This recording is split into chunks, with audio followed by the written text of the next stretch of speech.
Tony Dunn, ain't nothing to it but to do it, brother. Let's roll. In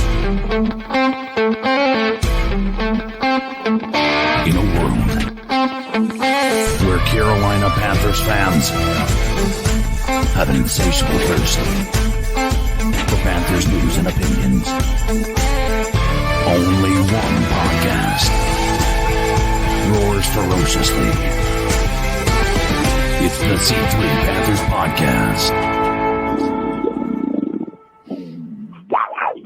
What is up, Panther fans? You're listening to the C3 Panthers Podcast, brought to you by CarolinaCatChronicles.com, where every Tuesday night we hop in the car and talk about, well, we're not in the car, the metaphorical car on the way to Main Street to talk about the Carolina Panthers, the team we love to argue and debate about ad nauseum to infinite measures.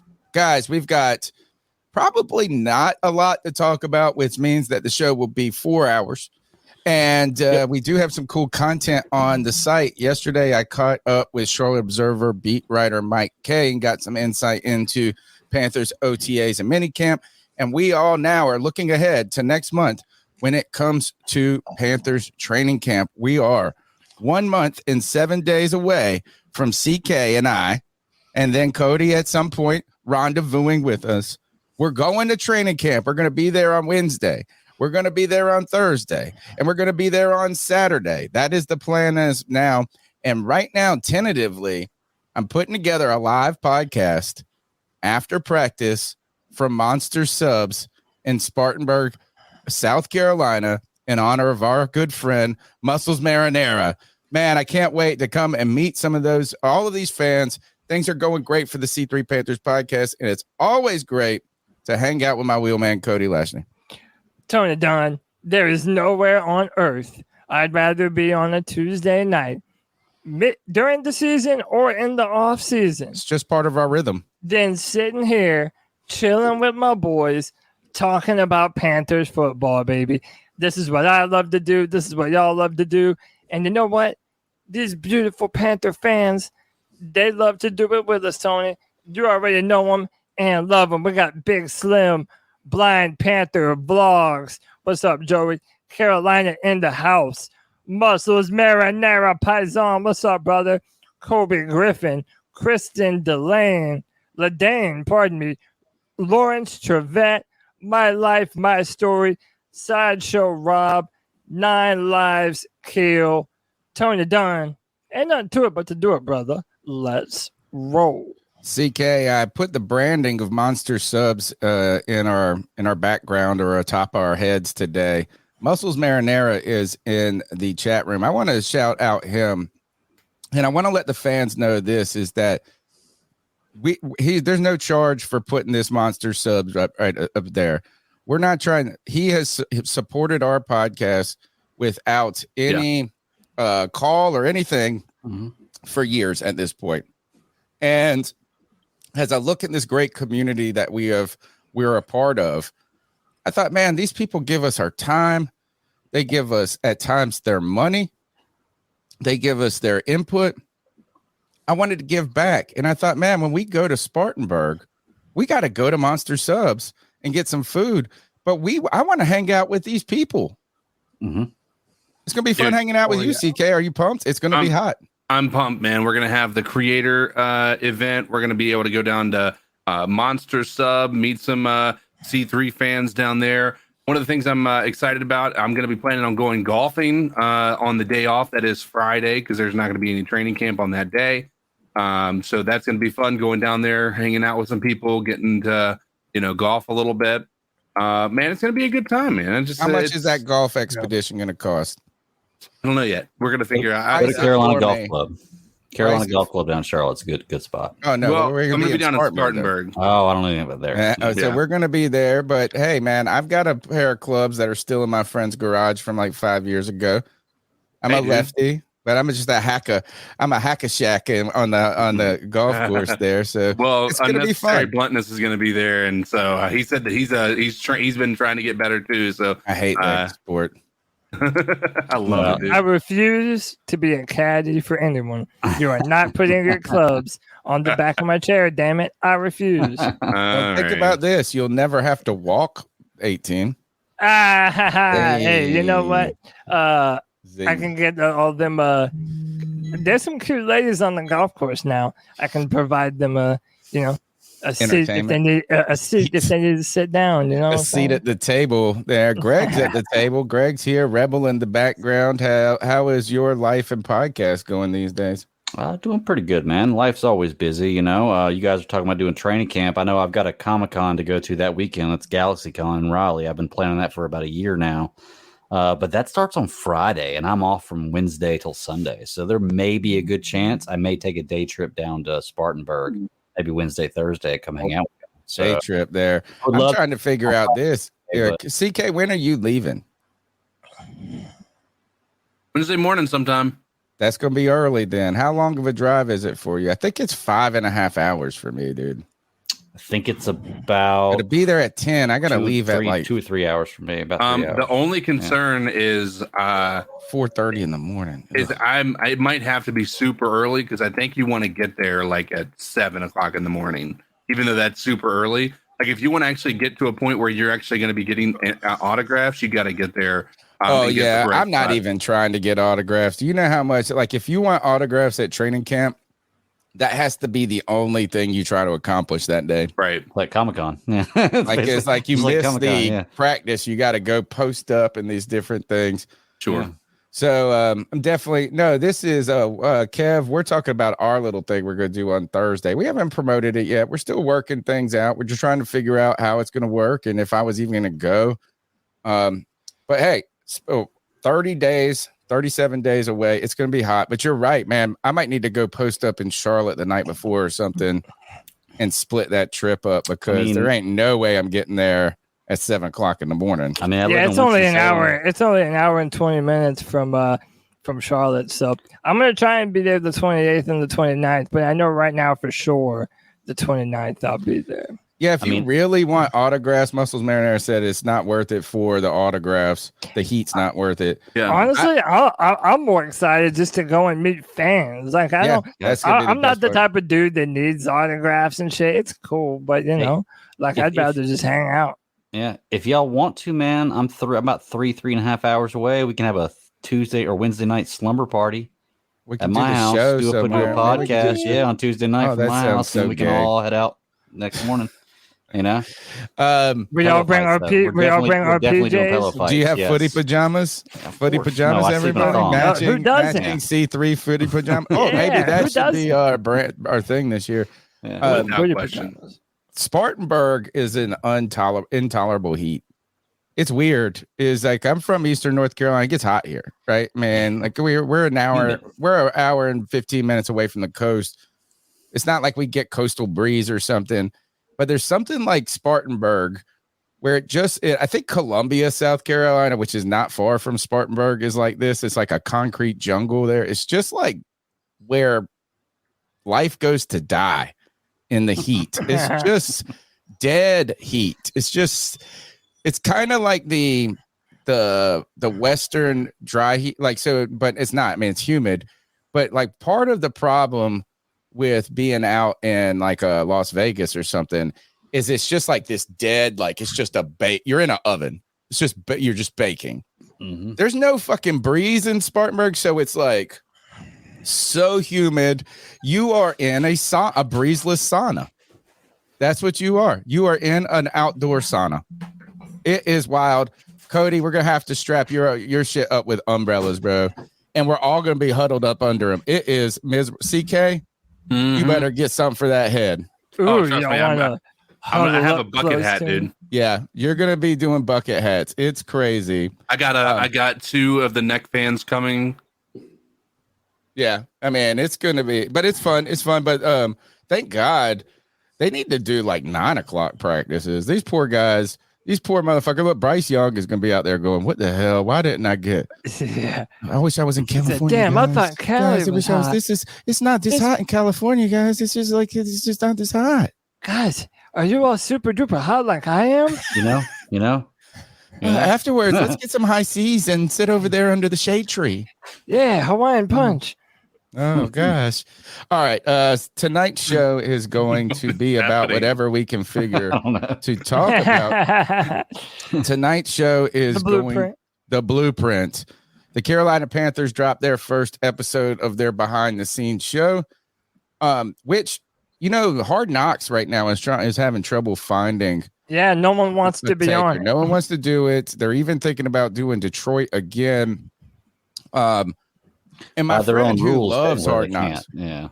My friend loves Hard Knocks. And he said he's like, I'm even starting to get kind of worn. It's like the same. It is. It's like it's kind of lost some of its luster and some different things like this. Teams don't want to do it. But he said that part of the reason I think that he's not so hyped about it anymore is because now teams are doing these types of productions themselves, which brings me back to the Panthers Blueprint.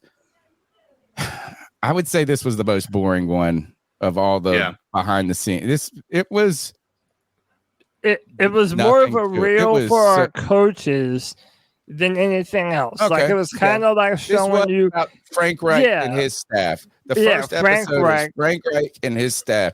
None of the draft. That's going to be in episode 2. Right. I guarantee it. So I put all the main dudes on the thumbnail tonight. Frank Reich, Josh McCown, Deuce Staley, Dom Capers. They also they talked about Giro Rivero a lot. And really, you're starting to see why this year is going to be so much different from a coaching perspective than what we had. Not only do we have coaches that have been around, they've been on successful football teams before, but they've been players. They know how to relate to these guys as football players first and foremost. And not every coach can say that, They all seem real personable, real down to earth. And there was a cool part in the show where, they're showing the first game that the Panthers ever played. And it was in Atlanta. And this year is going to be us on the road in Atlanta with, you will have Frank Reich, who started at quarterback that original game. And we're going to have Don Capers all over, also on the on the staff. So it's it's a full circle type of deal. Yeah, the best part. The episode was not overly action packed for sure. No, but it was very. I would call it vanilla, right? But I mean, but you're right. It was about the hiring the coaches. I thought I wish they would have given us a little bit more about the hiring process, a little, and some different things. Maybe gotten a fitter in there a little bit more, and some things of why they made that. They touched on it. It was very. I mean, it's only like 22 minutes long or something. It's not very long at all. But my two favorite parts of the whole show was, like you said, at the very end where they're talking about that Frank Reich, Dom Capers going back to Atlanta in their first game, just like in 1996 they did, or in the first season. And I thought it was cool how, obviously there's the nostalgia of the past and that, those guys come in full circle. But I thought was also neat is when Frank Reich was talking about how they were going for it. They scored in the last minute or on the last drive to be 1 point down in the game. And they go for 2. And in 1996, they go for 2. And that's very forward thinking. Instead of kicking the extra point and tying it up and taking it overtime, they're trying to get a win in their first game on the road. Yep. And it's really, and he's like, this is before the analytics and people were talking about how you should be doing those things. So he was praising Dom Capers for being forward thinking. The sad part about it is their right tackle jumped. Fault started. So then they had to kick the extra point because of the change in down and distance. So I thought that was a really neat part. And the other neat part that stuck out to me in the show is obviously everybody's going to talk about Deuce Staley, how he's fun. He's the only, he brings life. But I like when Scott Fitterer said this. He said, go ahead and plan on getting a different defensive coordinator next year. Yeah. Yeah, I love that, man. He straight said, he said this, and you got a Giro Evero for 1 year, homie. He's going to be head coach next year. Yeah, hey, I like that. If anything heartens me about the defense, it's probably that I think he could get a lot out of the guys that we got. Yeah. So excited They seem like motivators. They seem like the type of people that you're gonna want to run through a wall for. Dude, I remember last year watching Matt Rule walk through that tunnel with the Panthers players walking behind him, and no one had any emotion. It was like they were walking to a fucking wake. It was embarrassing. It was pathetic. And to me, I just do not see how that could ever be possible with these coaches, man. They have great personality, great vibes. You saw Deuce Staley joking around about Matt Corral and his size 15 shoe, which is hilarious. Check that out if you haven't. And Tony, go back. The wild part about that, Cody, is that's not the first time I've heard that joke. Yeah. You know, they did it last year. Yeah, but Deuce still, like, he doesn't know about that joke. He wasn't here when Matt Rule or whoever said where they were talking. I think it was Baker Mayfield. Oh, it was, but yeah. So he wasn't here, and then Deuce comes out and goes, "Damn, look at your feet, man." He said, "I ain't never seen a Nike swoosh that big." He said, "That swoosh got 5 S's in it." But you know, but to go back real quick, Tony, you were talking about people kind of being over Hard Knocks. I think something else that makes it worse is that now you have Netflix. They're jumping into the game, and they have a new show coming out called Quarterback. And they're following Patrick Mahomes all season. They're following Marcus Mariota in Atlanta and Kirk Cousins. So now you're going to get this in-depth inside look at different gamuts. From last year. Oh, yeah, okay. yeah. From this past season, 2022. And now, like, I mean, there's never been a team on Hard Knocks or the Amazon show or the Hard Knocks during the season that has ever followed a Super Bowl team. And now this Netflix show, the first time they're doing it, they're going to have one. And by the way, Netflix has this track record of, you know, they did this Formula One show that I love, and now everyone's more into Formula One. Like, they're doing all these sports shows that are getting all these new audiences involved in the sports. And it's an Omaha Productions. So this is Peyton Manning and his production crew that's behind the whole thing. I'm pumped for it. I don't like Netflix algorithms. What? They got the best one. No, they have a lot of shows that do really well in their algorithms that they cancel. A lot of shows. Well, and it's just irritating. Let me see. I've been trying to figure. Can someone in the chat find the picture of Matt Rule in the big hat? You guys seen this? No. In the what? Do you remember the hat that one of the Washington Commander players wore in a post game, and his friends owned a hat making company, and it's like a flat bill hat, like the hats I wear, but they make them these big giant like versions of this shit. You don't remember that from last year? It's kind of like, remember when Cam started getting that hat from that one guy. So this guy was trying to pump up his friend's hat company or whatever. And then so some other people got into him around the league. There's a picture of Matt Rule taking a selfie in this mug. If I had this when you said, "Oh, what, you don't want to run through a wall for this guy?" We put that picture up, you would have died, dude. It's fucking amazing. When it comes to these, great question is how much more do we want to see about these teams? And how much more do we want to see about past teams, though? The one thing that is interesting to me about this Pat Mahomes following Mariota, do we care about those stories anymore? You know? Well, I mean, yeah. So the reason why I like this Netflix show is it's showing you 3 very different quarterbacks. One that had a bad season, one that made it to the playoffs and was on a good team all year, and the other one won the fucking Super Bowl.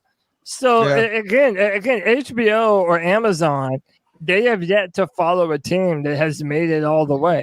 And that's the type of stuff that I like. Like, I mean, again, going back to one of my favorite movies all time, Willie Beam. But dude, I love that. Any Given Sunday is one of my favorite. I just feel like, yeah. I just feel like if a team that's on one of these shows, man, it's too coordinated. It's too Hollywood, man. Like it's a great story, I guess, if it's your team. But Well, beyond that, it just feels too Hollywood. Well, it's that's like why I said, like HBO doing it instead of the teams doing Right. it. You know, the teams are going to paint their. But they still make this. Right. Their money pays the same. Their checks cash the same. Like I don't think it matters. No, who's producing HBO benefits from there being a dramatic element to it. Yeah, and I want to Right. see So the drama. as a third party, they do, and like, yes, they don't want to make the NFL look terrible or look bad, but they also aren't incentivized to sugarcoat it too. They want to leave you on a hanger. They want to leave you on somebody that says something a little out of context that makes it flare up discussion. But when a team does it, like when your internal PR department does it, of course they're going to portray every single thing in a great light. Well, see, that's why you're the right. team media is actually, and one of the things that this is a problem is the Panthers own their own media so much too. Like, I think that's why we're kind of important, or why the Observer's important and things like this, is because if you only read your news on on Panthers.com, it's never going to have the adversary type component to it. Right. I agree with you on that to a certain extent, but I feel like if you had team funded stuff, if you had teams putting it out, it's not going to be for the betterment of the NFL. It's going to be for the betterment of the team. And when I say that, what I mean is, like, just go back to a couple of years ago, and you can do this every year with the quarterbacks and the players they put in national TV commercials. Just happen to be the teams they're predicting to win the Super Bowl. They're pushing to go to the Super Bowl. Whereas if you have a team putting it out there themselves, the team's always for themselves. I think it's going to be better content, a team putting out there for themselves, rather than having something written and directed for teams to look this way. Look, I'm sorry, y'all. I said it before. The NFL is a TV show, and they do try to make things work out for what they're going to have the best, make the most money for. It's like I said, a couple years ago, they wanted Aaron Rodgers and Patrick Mahomes in the Super Bowl. They did everything they could to get Aaron Rodgers and Patrick Mahomes in the Super Bowl. Look at the calls that year for both teams. Everything they could to get them in there. There is an objective they have when the NFL backs something. They want to promote as much as they can to make money. So personally, I would like teams doing it better than having the NFL contract out to somebody and say, this is what we want you to do. This is what we're pushing. You know? Yeah, well, I think that's also another reason why none of these teams want Hard Knocks. Because, you're talking about when the team does it, you're going to get like a sugar-coated version. So, again, the Panthers are going to show us with this Blueprint series what they want us to see, and that's to be expected. Yeah. But they don't like the attention, Cody, either. That's the other thing, is it seems like they feel like it's a distraction having that there. And I thought in this episode too, actually my other part that I really love is when Deuce Staley had the running back meeting. And he said, come over here. We're having a running back meeting. And you're like, oh, God, what is this meeting going to be about? He said, there's a rule. We got a rule here. And the rule is, if you on the mic, you got to tell everybody you on the mic. So we don't say something stupid or regret saying something we didn't know you were mic'd up. Yeah. Look, this is it. But this, if this is this really real? Look, you're going to love this. You haven't seen it, Cody? The hat? Oh my God.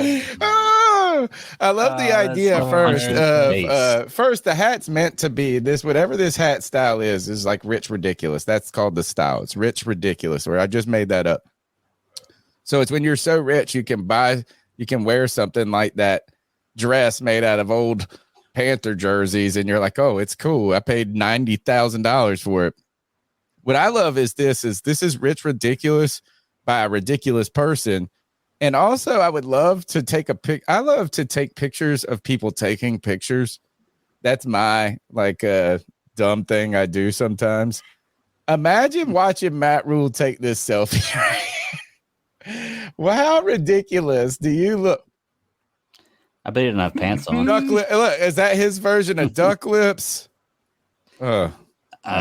He's such a tool, man. I want to punch him in the I hate face, that man. I'm dude. telling you. He's I hate such that a guy. tool. Right now. And dude, there's like a photo of him at some wrestling event, and he's just fucking screaming at the camera. He's such a doofus, dude. I hope that Deion Sanders and the Buffalo up at Colorado, they just shit all Beat the shit over out of Nebraska. him. What I like about, or I don't like about it, is with Matt Rule, I've seen people talking on Twitter. I saw a couple of stories out there, and it was like people trying to say, "Oh, don't worry." It's like it's Nebraska people trying to talk themselves into why Matt Rule is going to be good, or We could were be them good. at one point in time. Sure. But then they tell us that we're dumb and we don't know what we're talking. It's like, but your organization is all jacked. And like, and they were like tell me all about the Panthers and why the Panthers were the problem. And I was like, don't worry. I know plenty about the fucking Panthers and all of their problems. But listen to me now, believe me later, homie. This dude is a tool. He's a douchebag. I hate this motherfucker. And you know what? That's not Christian. That's not, you know what I'm saying? Like, I shouldn't be that. In fact, I'm embarrassed. He's one of the few people in my life that when I see him, I have like it's like cottage cheese. It's just off-putting. Hey, say 7 Hail Marys for all the 7 years it was supposed to take us to turn it around. Oh my And god. that's a good segue to the blueprint. What did we learn? One of the things is that we learned that every coach is full of coach speak. It's the process. It's the plan. They have a plan in place. We have a plan. We've got a plan in place. Plans. Blueprints. The blueprint.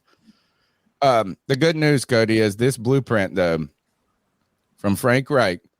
What's the projected timeline? Under what? 7 years, hopefully. Oh yeah, Under for 7 years. Yeah, got to be under 7 years.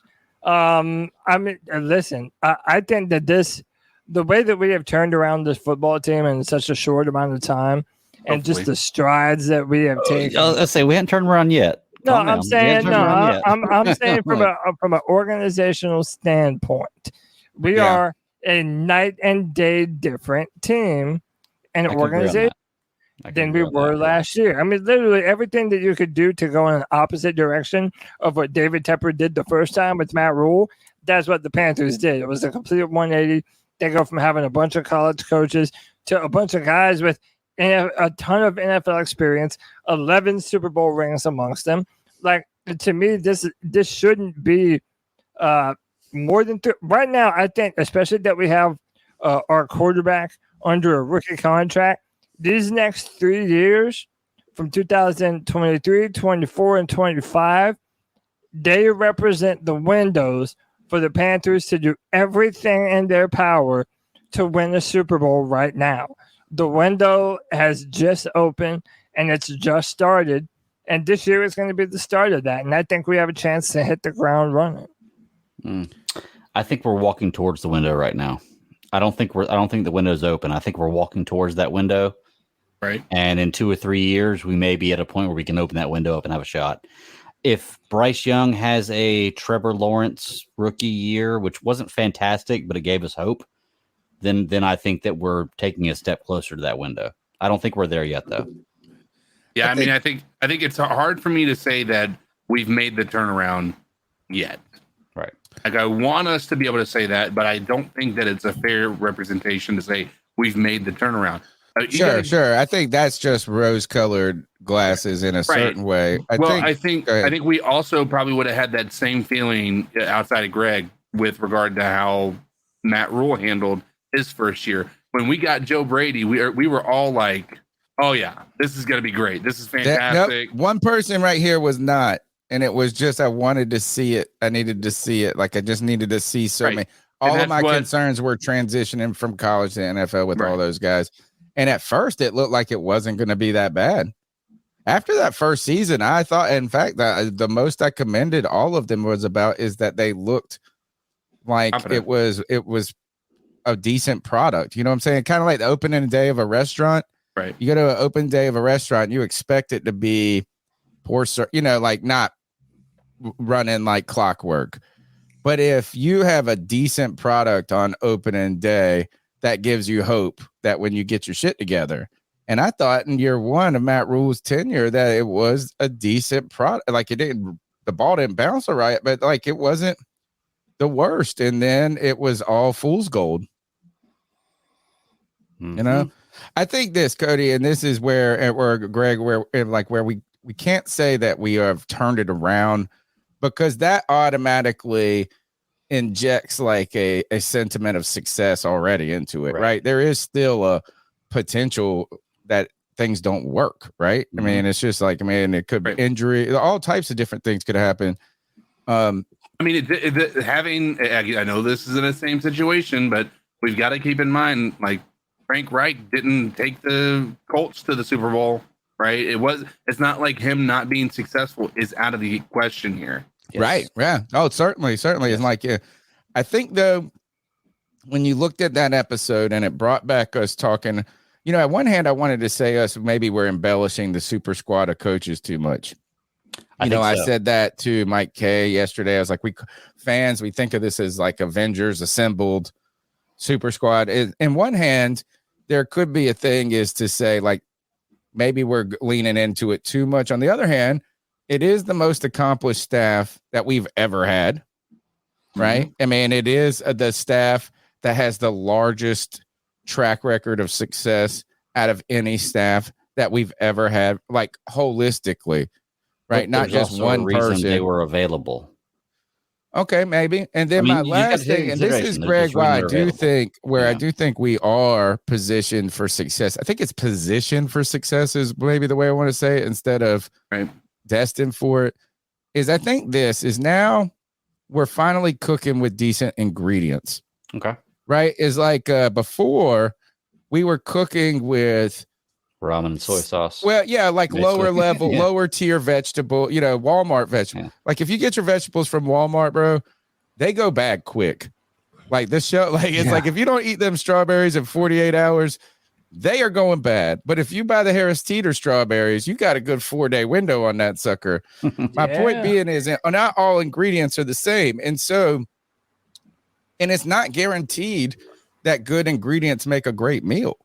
It's true. And it's not like, look, I can go to Harbor Freight and buy a cheap ass drill that works fine. I got this big ass air compressor I bought from Harbor Freight. This thing works fine. But it's like, do you want the Bosch or the, I just feel like we have better tools in the coaching toolbox. Yeah. I don't know if we could really say that on the roster just yet, but I think we're heading in that direction. I think that's what Cody's alluding to. And there are 32 NFL teams at the start of every year that are going to have a roster of 53 men, and they're all battling for the same thing. They're trying to win a Vince Lombardi trophy. And certain players, certain coaches, they know what it takes to do that because they have been on the teams that have done it, and they know the next level of dedication to your craft that it takes to get to that place. And to me, that is what is really heartening the most, that we have guys that are going to be able to lead all of the young players on our team through this process. And one of the things that I'm definitely the most excited about is how much we expect to see out of players that have been on the team, that maybe now that they have this brand new coaching staff, maybe we might see them play their best ball yet that we haven't yet seen them play. Yeah. That's the part that's really exciting. Well, I look at it like this, and you're right. Like you look at players like Brian Burns, who in their contract year, looking for the big bag. I expect big things out of him this year, not just because of the bag, because I think he's a good player. He's going to be good. We have all the ingredients, like Tony said. The thing is, though, when you put all this together, like you still got to run the service. You got to run this. You still got to run the service out there. Is that you could have qualified people, you could have a qualified chef. You can have this and that. You can have great ingredients, and then you can have a shitty night at the restaurant. I think that we are in a way better position than we've been in years. But when I look at our roster, we don't have like there's two ways to win in football. You have great coaching and you have everything go right for you, like we have the possibility this year, or you just have the best team in the NFL. We do not have the best team in the NFL. No, we do not have all. one single player at one position on the team that is the best player at his position in the NFL. Yet. Okay, not yet, and maybe we do. Maybe we will. But right now, we don't have one single player who is the top player in the NFL at his position. Okay, which means that if we're going to win this year, it has to be. We're not going to win it this year. That's where I asked Mike K about this. Be successful. I asked Mike K if our expectations were too high yesterday, and he said that he thinks fans' expectations are inflated right now when it comes to the offense. He says, "Look, his rookie quarterback struggled their first year." Even if I'm this is great, trying to hear that though. I don't even care if there's going to be a learning curve. He said this is he sees this season at 8 and 8, 9, 9 and 8 range. I can deal with that. Oh, I can't. I can't. I honestly. So look there. Yeah. So, by the way, that was a fantastic interview. If you guys didn't watch Tony's interview with Mike K yesterday, a ton of great insight. Go check that out. If you haven't done so, after this, of course, stay with us. But I disagreed with two things. I disagreed with his prediction about the offense. And yes, I understand that he is a rookie quarterback and there's a lot of brand new moving pieces. But again, the reason why you draft Bryce Young, the shortest quarterback in the NFL, is because his level of preparedness and poise. So I do not think that it is unrealistic for me to expect a high standard coming in. And by the way, listening to all the reports so far, that does seem verified. The other thing that I disagreed with him on, and I've disagreed with many people about this before too, there is this tendency to want to delegate Brady Christensen to a swing tackle. And to me, that's a fancy way of saying backup. You're muted, by the way, Tony. You're the only one. I like him. No one else respects this dude but you.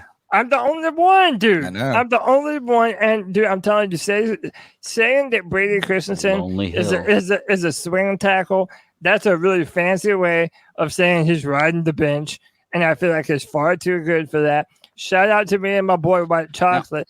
Yeah. Him and I have been carrying the banner of saying that I think Christensen might be our future at right tackle.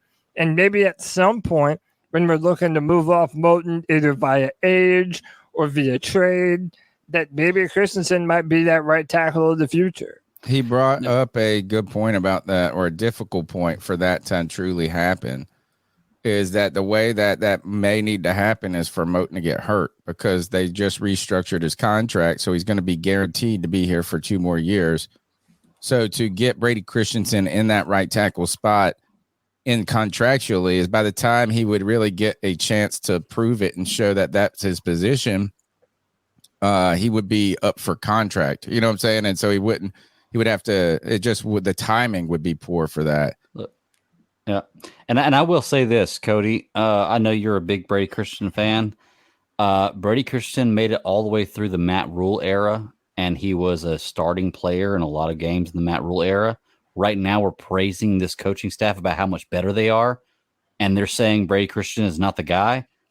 If I'm going to say that we're trusting this training staff, I'm going to say Brady Christensen is not the guy, based on that, based on the fact that Matt Rule played him for years, and now Matt Rule's gone, and these guys are saying, well, he's a swing tackle. Maybe they're better at analyzing talent. I think. I know that's a fair point, you know? But to Brady Christensen's credit, let's remember that last year was literally the first time in his career playing football that he ever played guard. I'm talking literally ever. Because he wasn't good. He wasn't bad last year. He wasn't bad. People, look, there are certain other Panthers. I'm with you on Christensen. I got no problems with the dude. Yeah, I have no problems with him. I'm not going to back a guy that Matt Rule backed. There are people that makes it sound like he's a soft ass player when it comes to running the football. Fundamentally not true. And even though there are some things that he has to get better at, again, that was his first time ever playing the position before. And if you look at pictures of him now, that man is looking beefy right now. He is beefed up, looking big, looking strong. Listen, if someone else is better than Brady, fine. Like Tyler Jones said, if Brady is riding the bench, that's a good problem to have. Yeah, and If that's what I someone think is- he was saying yesterday is the swing tackle. I don't think he was using it as an insult. I think he was more interested, so kind of less about Brady Christensen and more about the other guys.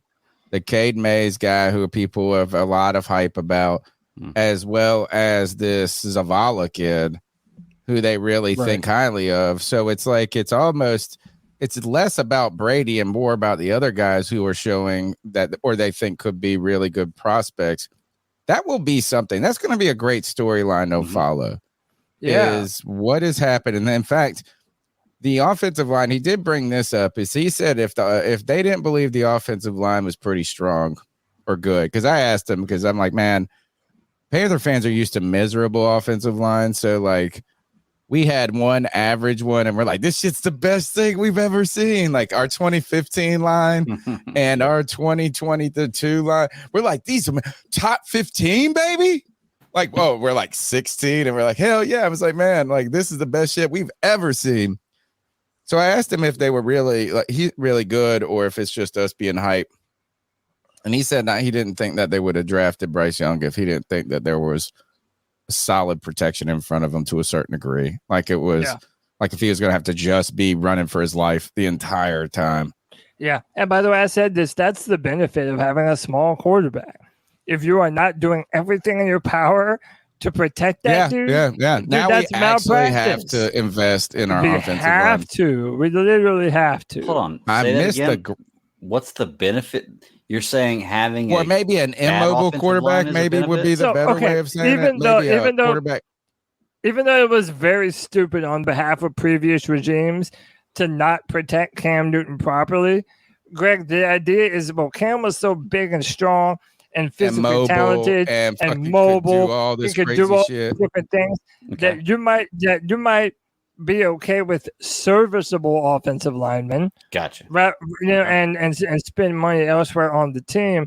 Whereas when you have a 5'10", 200-pound quarterback, no, you damn well better protect your greatest asset on the football team. It's kind of Cam said, and I said this a lot over the last decade, and I'm trying to really get out of talking about Cam. I think that's why we're going to the David Dotto Balls Out Award going forward. It's just like, I don't know if I approve of this. Okay, replacing Cam the some results are not in for some gymnast and his ball sack. he's not a gymnast; he's a ballerina. But even better, bro. A ballerina. That doesn't help your argument. Yeah. Something, that doesn't. It doesn't feel right, man. If you had balls like that, you would understand. Anybody has balls like that when you put them in a pair of Spanx. You know? Yeah, I mean, my shit looks big when you put in a pair of Spanx. Bro, and you can pull your shit forward and kind of fluff it up. My point being is I said this is that it was all like we just said this, and we always were like, oh, we have Cam, and then it's just like put all the other resources into the defense. It's like it's perfect. Cam was perfect for Ron Rivera. Because he'd be like, oh, yeah, fuck it. We got Cam. I mean, he didn't say that, but he's like, oh, we got Brent Burson out there. He's doing pretty good. And, these guys are working hard. And then it's just like, man, we'll fucking figure that out. If we could score 24 points, I want a defense that can hold these guys under 15. So he was perfect for that. Is Cam was the Superman moniker was so poignant. Is that I know that some people saw it as arrogance because he came into the league thinking of himself as Superman or Super Cam as like, but at the same time, we also required him to be that. Mm-hmm. It's like, yes, we thought of him like that too. From the offensive line position and half of the plays that are led to games that we won. There is a play against New England that we won, and I don't know if it was the Monday night game, may have been that one. Or later, and it was just like Cam makes like 7. I mean, like it's like first of all, as soon as he snaps the ball, he's under pressure, and he makes like 7 people miss, and then he reels off like a 70-yard run. Then there was that. There's been like 9 against the Falcons. We're going to talk about the Falcons in a little while, but do you remember that one play where he like drugged the whole Falcons team on 4th down or whatever? Like, I mean, was that where he got That was my favorite play of all time of Cam Newton, dude. Dude, he drug the entire team. Yeah, the entire Atlanta Falcon defense and drug them man by man 10 yards down the field, dude. We just asked him to do so much, and it's the blessing and curse of greatness. Mm-hmm. Right? Is that when you are great, we expect you to do those things, to shoulder that load and that burden. At the same time, nobody asked Kirk Cousins to do that.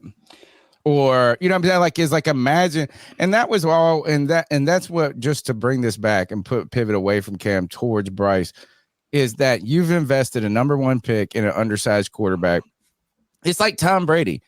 Who was not undersized, but like if you have a statue quarterback and he is your money maker, you have to allocate assets to protect that. Yeah. And that's where the mobile quarterback really gives these kind of a leeway to these front offices to get away with Byron Bell for a year, or to think that you'd be like, oh, look, remember, one of our best lines ever in the history of the team was composed of a guy, Michael Orr, who had just been cut by the Tennessee Titans, I believe. I don't think we traded for Michael Orr. I think he was cut, who had been coming off an injury and a terrible season. Yeah, but they made an undrafted free agent right tackle who, after week 12 every year, Mike Rimmer's problem was that he was bad. It was just at week 12, he got tired. After week 12, every year, it was just like, I can't do the next 5 weeks, guys. The elite pass rushers in the NFL, they would dog walk him every single time. Go back and look at it. It's always after like about week 12. It's like he just hit a wall, dude. And it was just like, man. He got paid, though. Yeah, by Minnesota. Didn't he go to Minnesota and get paid? He got paid. Oh, yeah. Is that Bryce Young? Now, none of this. Guess who wasn't in the Blueprint episode? Bryce Young. I mean, they showed him like one time. Can I ask y'all? I'm not even mad. Can I ask y'all with this right here? Like, okay, we had Cam for so long, right? And Cam was the face, obviously. And then you could look at Luke as the face. Do y'all see Bryce Young as the face of the franchise? Hell yeah.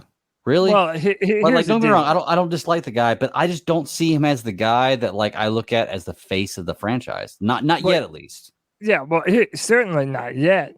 But if he has, a modicum of success this year, yeah, that's said and done. Yeah, he is going to be the face of the Greg. All he's got to do is win, Greg. If he wins, he is the face, period. He's going to be the face for the next 3 to 5 years, regardless of if he wins or not. So we're like a Trae Young then. We're going to have a guy that's supposed to be really good, but maybe not be that good. But no matter what, he's going to be Trey Lance, you mean? He's a basketball player, sorry. We're going to have a guy that's not very good, that everybody thinks is really good. And he's isn't that the risk of every high pick, Greg? Risk is that, first of all, is like, no, there's very few people. Look, even Cam was not a consensus. No, forget that. Cam was the consensus. Are you kidding me? As soon as Cam came in day one, we were hyped about Cam. Well, we were hyped. What we're talking about is before he was drafted. He was drafted, yeah. People, like, there was still a debate on, like, even amongst Panthers fans of whether he should be drafted number 1 overall. That's what he means, is like, it's not a consensus in the front, and the fact that he deserved to be in the number 1 overall pick. And he just came off the greatest college football season of all time at the point. Right. There was just questions about, like, people were like, oh, basically they were disguised racism in a way. Is like, oh, he's mobile, he's a great athlete, but is he smart enough? Those types of things. Mm-hmm. It's really is that who is the face of a franchise until they win? Well, do you think that the Mahomes wasn't the face of the Chiefs until he fucking was incredible. Rodgers wasn't the face of the Packers until he was great. Mahomes was great like the first year, and so was Rodgers. No, he sat. But that's what we're saying, Greg. Well, Like, he sat a full year, but his first year playing, he was amazing. Rodgers didn't even play for 3 camp. years. Right. In But when, he training played, camp. but when he played, he was amazing. Look at Mahomes and Rodgers. Look, Mahomes has not had an AFC championship game, not in Kansas City, since he's been the quarterback. Right, but that's what we're saying. Like- Bryce hasn't played yet. Yeah. If Bryce is successful, him being the quarterback, and let's keep it a buck, him being the shortest quarterback in the NFL, and him having this super nice, super friendly, jovial attitude, he is, in a very short amount of time, going to be the face of the Carolina Panthers. And I would even pose the question the other way. What player is the face of the Carolina Panthers right now? And when did they become the face? In my mind, it's Brian Burns. Yep. Yeah. I think Kristen Brian- just put this up. I agree. Kristen says Burns is the face to me, honestly, but Bryce will be soon. I'm hoping agree. Mingo will be someday because everyone loves a great wide receiver. I'm rooting for that kid. Great Straight comment up. tonight, That is a Kristen. good comment. Yeah. And you know, that's what it's going to take is particularly Greg. I think this is what you're maybe alluding to is because Bryce does not have his great characteristics are not just visual, right? You just don't look at him and go, oh, that's the big. See, that's why Cam was awesome. It's like you look at Cam Newton, he's always your first pick in backyard, whatever. We play in ping pong, I want Cam. We play in basketball, want Cam. We play in croquet, I want Cam. You just look at him and he just stands out among all the people. You don't look at Steph Curry and go, oh, I'll take him number one. But guess when you do, when they start fucking dropping threes from 50 feet or 90, whatever the hell Curry does.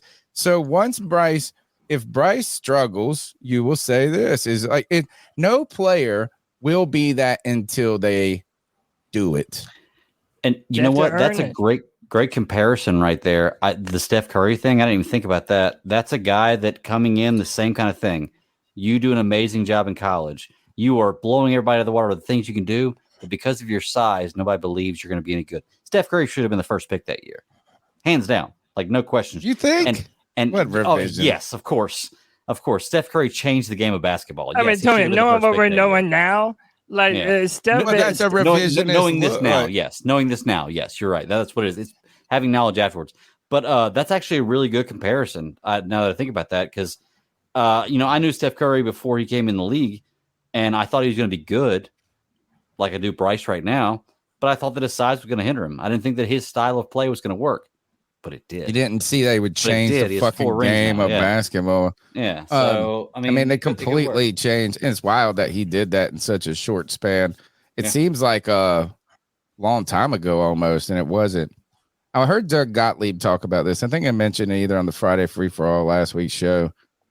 And Doug Gottlieb is a basketball guy. He's a former college basketball player. I think he got in trouble for stealing a credit card or something and using it in college. He's been on ESPN forever. He's got an afternoon show that's syndicated on one of the radio stations I listen to on the way home from work. And he said, when you look at the great players of history, though, they were never the best athlete. Well, maybe he didn't say never. He said rarely were they. Right? He says this, and he's a basketball guy. So he was talking about Jokic and basketball. And he was saying, like, we tend to think that because we have to project traits and abilities, that we just think the most athletic equates to greatness. And then what he started to say is this. He's not saying that unathleticism is a good trait. That's not what he was trying to say, is like being like not having those traits is not a good thing. But what he was saying is that there is another factor other than athleticism that contributes to greatness. Yeah. And that is some sort of intangible factor. And it's like, and when he said intangible, I mean, I think he's like saying almost hard to describe, hard to capture.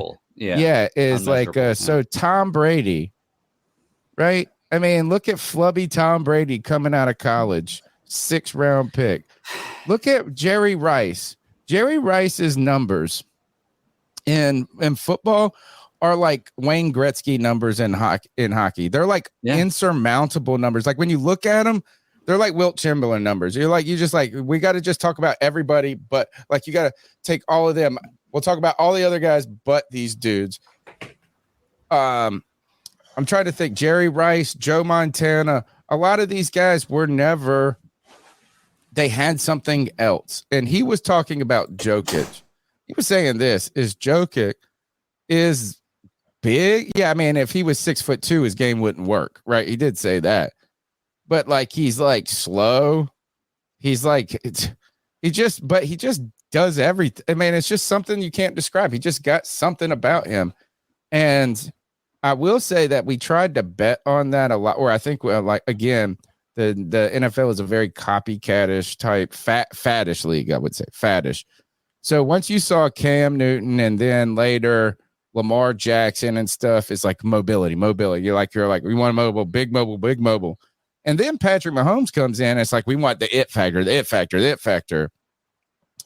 Bryce Young, I think that's what we based the pick on. Yeah. Is the it factor. I am tired of these videos floating around though. Of Panther fans, maybe not the videos, the reactions. They're like, look at Bryce throwing before he makes the break. This guy never like seen he didn't know it was upcoming. Yeah, I was like, man, you guys know that this is practice. There's no pressure, and they know they're running that play on purpose. But they're like, oh, look at that. Look at that. We have never seen anybody with that anticipation. I mean, to be fair, that is what you want to see him doing. And but we haven't had that type of anticipation in a long time. They're not even in a defensive scheme. It's like, hey, run to the post. But if I told you to go deep and you were like, and I just threw it. I understand. And you were like, oh, shit. He went deep. He didn't even know. The idea that we have a quarterback that is on time, on rhythm, and can throw his receivers open. Even when you see a glimpse of it, you're like, oh, there's that beautiful bean footage, baby. And so it's like, his back was turned up, and he threw it before he even turned around. Crazy. Never seen anything. Shit. That's what you want to see. Yeah. That's what I want to see. Exactly. Yeah. I need to see that. Verification bias. All right. Look, well, hey, real quick before y'all, I just got a call from my friends. We're having bad storms here in Carolina, and they lost some power. So I got a bunch of people coming over that don't have power. So I am going to have to hop off here. I hate that I had to do this 2 weeks in a row, but I didn't anticipate this. Yeah, I didn't either. Like I said, I lost power last night. We were at their house. So tonight they've lost power. So they're coming over here. And it's just a matter of a bunch of people in the house at one time. But I will definitely go through the show, and yeah, I got y'all. Anyway, right. Later, I Greg. appreciate y'all. Thank you so much. Y'all keep pounding. I hate that I have to go. I promise you that very soon I'll be on for a full show. I know the last 2 weeks haven't been like that, but I promise you soon it's going to happen. But to everybody out there, keep pounding, and I do appreciate it. And guys, I will talk to y'all tonight, and we'll figure things out. For sure. All right. Now we can all be optimistic when Greg's gone. There you go. Yeah. No more wet blanket. All right, Greg. Have a good day. Good night. All right. So what else we got? What's next? What are we talking about next? I remember we wanted to have a discussion. There's a couple players that are on the final year of their contract with the Carolina Panthers, and I want to ask you boys, and I want to ask everyone in the chat. You know, if you think back to Josh Norman, right? Josh Norman balled out of control in the year that he needed to do so when it was time to get paid. My question is, what player is going to do that this year? There's a lot of players that only have 1 year left on their deal. Conversations at once. We're knocking out 2 birds with 1 stone. All right, here's the list of players on their final year that we brainstormed. And chat, double check our work and tell us if we got something wrong.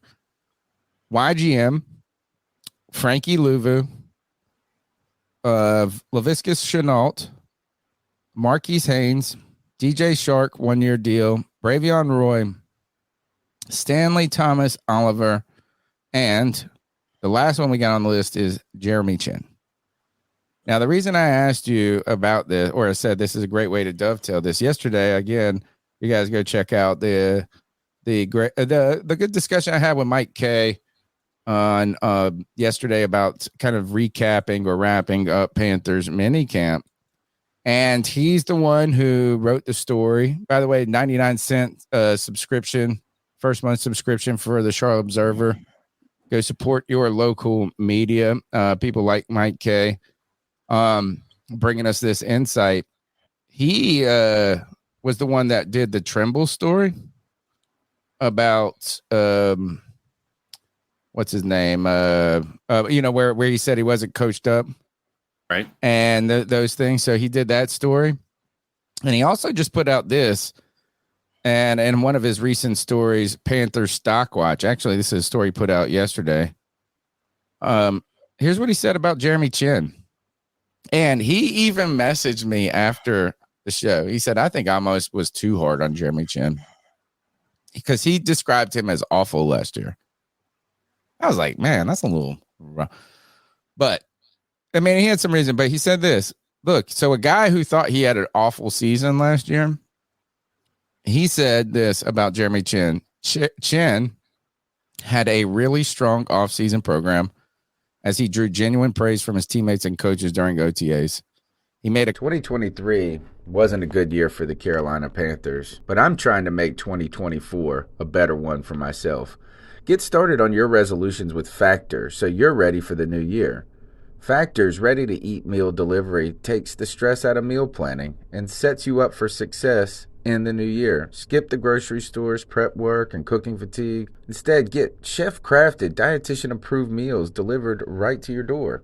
With over 35 meals to choose from per week, including keto options, calorie smart, vegan plus veggie, and more, plus over 55 weekly add-ons, you'll have a ton of nutritious and flavorful options to kickstart your resolutions. Skip that overpriced takeout trap. Factor is cheaper and way more delicious than takeout.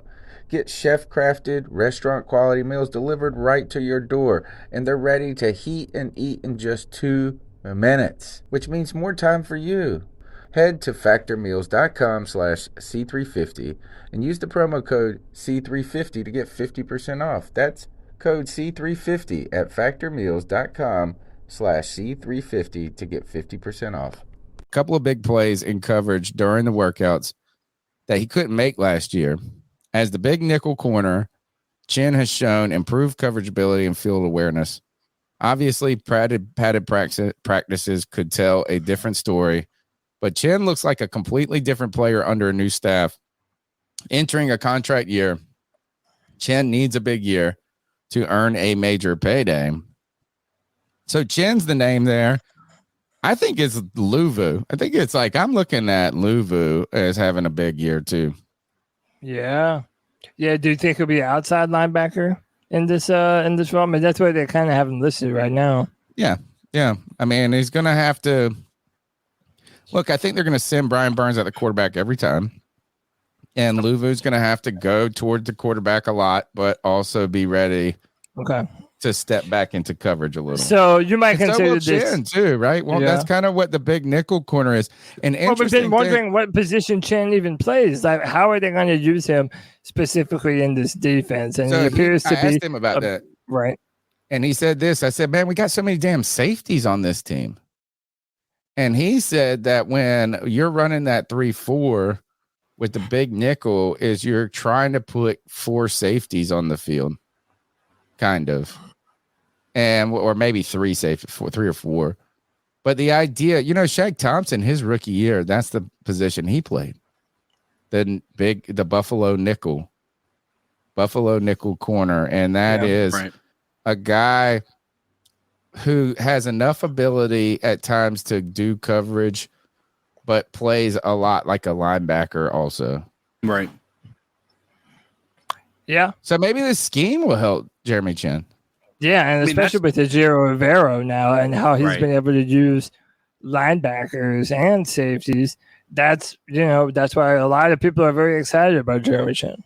Well, I think there's a lot of people that are still really down on him. And I've said from the get-go, like, it seems to me based on the things that they've said that Jeremy Chinn is going to play more of a role like he did his rookie year when he had his best season here in the Carolina Panthers uniform, right? So I think that this year is a year to be excited about Jeremy Chin. It's unfortunate that it happened this year and he wasn't better last year, because if last year you were better, we might have been able to go ahead and sign a 3-year extension that's pretty affordable and still gets him paid, but doesn't, completely destroy our cap situation. But Right. he's got, the reality of Jeremy Chin is he is playing for a lot this year. A lot of people want to talk that because in contract years, guys tend to play better. I don't believe that. I think that, there's a lot of people that we've had to let go because they didn't play well in their contract year. I think it's just that when you see people get contracts, it's because they played in their contract year. Like they played well enough, right? So Jeremy Chin has a lot to go on. I think that might lead us into another conversation about who all we have left on this team this year that are in a 1-year contracts, or one more year left on their contract situation right now. Yep. So another name that people really get upset with is CJ Henderson. CJ Henderson is a player that we did not pick up his 5th-year option, yet he is listed as a starting corner on the Carolina Panthers. And it's a make it or break it year for him. And if he doesn't make it with the Panthers, that's going to be his 3rd team in the NFL. His 2nd team in the NFL. But what is a 3rd team going to sign him and pick him up? I mean, it just seems very do or die for his career right now. And there's always been this discussion: does CJ Henderson even love football? Does he love what he does for a living? And I think that's a good question. And it's something that we've been wondering for a while. And this year is going to go a long way in showing us what kind of dedication to his craft that CJ Henderson actually has. Another player who is not technically on the last year of his deal, but I'm going to mention him anyway. It's Derek Brown. And when it comes to Derek Brown, next year he'll be on the 5th year on his 5th-year option. And most of the times players don't play on that 5th-year option. Right. They want to get paid a little bit before, especially when you're a very important player to this defense like Derek Brown is. And, I'm tired of paying top 3 money at a position for a player who might only be top 10. So what I'm saying is I want to see Derek Brown break through this year and become that destroyer, that monster in the middle that we've been waiting to see him become. And he did so last year. He was one of the best defensive tackles in the NFL at getting pressure, getting into the backfield. He did a very good job. But I want to see him get to the quarterback a little bit more. And now that he'll be playing more of a 5 tech, I believe he'll be in more of a beneficial position to do so. Yeah. So I would really love to see Derek Brown take that jump this year. I think that he will. I think that he's got the 5th-year option, but I also think that that Derek Brown being a focal point on this defense this year because of the scheme is going to be helpful. I think there's a lot of this change that's really going to help pinpoint the strengths of the guys that we've considered to be stars on this defense. I think Brian Burns is one of those people. But yeah, Derek Brown certainly has the potential to really, come on strong this year. And granted, he's still got his 5th year to play through.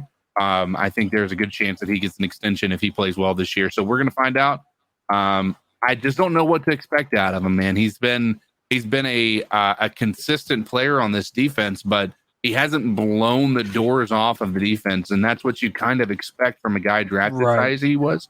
So I don't know whether to say that he's a bust or if you can say that he is a success, but he's kind of in the middle, and this year can change the tide on that. Derek Brown.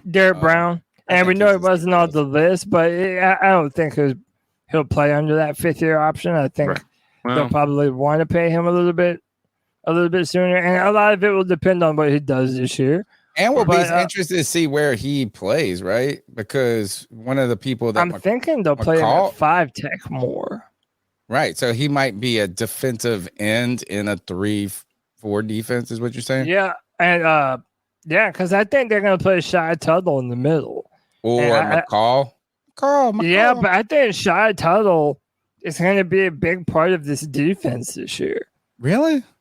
Yeah, I really do. I feel like I don't think he's big enough to play nose. No, he is. I feel like he's going to be the player. I think he was a defensive end in a 4-3. He is going to be the player. Well, they have him lined up in the middle. He's been batting down passes. And he's a defensive tackle. And my thing with Shy Tuttle, I feel that he's going to be the type of player that's going to allow other players to play fast. He's a good player. If Shy Tuttle hits, right, if this is a type of player you want to hit, 27 years old, a defensive tackle, a lot of these guys can play till they're like 32. Sometimes, you know what I'm saying? Because their game isn't so built on the idea of like that speed or something. You know what I mean? Like it's being big and bulky is their asset. If you could hit on a guy that's 27 years old right now, by the way, a North Carolina kid from Midway, North Carolina, went to North Davidson High School. I don't know where Midway, North Carolina is. I'm going to Google it. But if you could hit on that, that would be giant. You know, it's like you need a player like that we're not talking about. That's what we're going to need we're going to need Brian Burns to be Brian Burns. We're going to need Jeremy Chin to really have one of his better seasons. Yeah. I have failed to ask, I think, or phrase it in the way. I wanted to ask Mike K if you weren't, because someone asked Cody this, I think, on either the Friday Free for All or one of our shows. If you weren't a Panthers fan, would you consider, maybe even CK asked it, if you weren't a Panthers fan, would you consider JC Horn injury prone? I wanted to ask him that because he's not a Panthers fan. He was kind of new to the area. Midway is near Winston-Salem, so near Greensboro. Tony, did you have a player that you predict is really going to kind of have a breakout year this year now that they're on the final year of their deal? So Mike K was real high on Marquise Haynes. I don't know how I feel about that. Yeah, I'm the same. I think Chan. Look, I think Luvu is my guy that I think could have could be a household name. Okay. I expect Chan to be better than you guys give him credit. Kind of credit, not you guys, but you know what I'm saying, like the narrative that started to infiltrate the kind of it's like he's like good but not great type replaceable player. Here's one that I want to see. I want to see Laviska Shenault become a running back. I'm down. I want it to be. I'm here for this. I want him to follow in the footsteps of Cordell Patterson. Yeah. Dude, and he's so freaking big and strong, man. Like there's no reason for him to not. Just kind of get his not route running. It's about just again having some sort of factor where you are just pretty like you don't know how to describe it. He's not the fastest dude. He's not the biggest guy. He's not this guy. He doesn't have the best hands. He doesn't have this. But like if you can just get the ball in his hands, shit seems to happen at times. Yeah. So I want Laviska Shenault to be our Cordero Patterson, and this seeks to answer meet two goals. One, this would edge out old Chuba. Get that mug out of here. I feel so bad. Hey, I don't like it's Matt Rule, and then I feel like the people I talk the most shit in my life about Matt Rule, Matt Khalil. I don't like Matt's clearly. Chuba Hubbard gets a lot of fucking shade from me.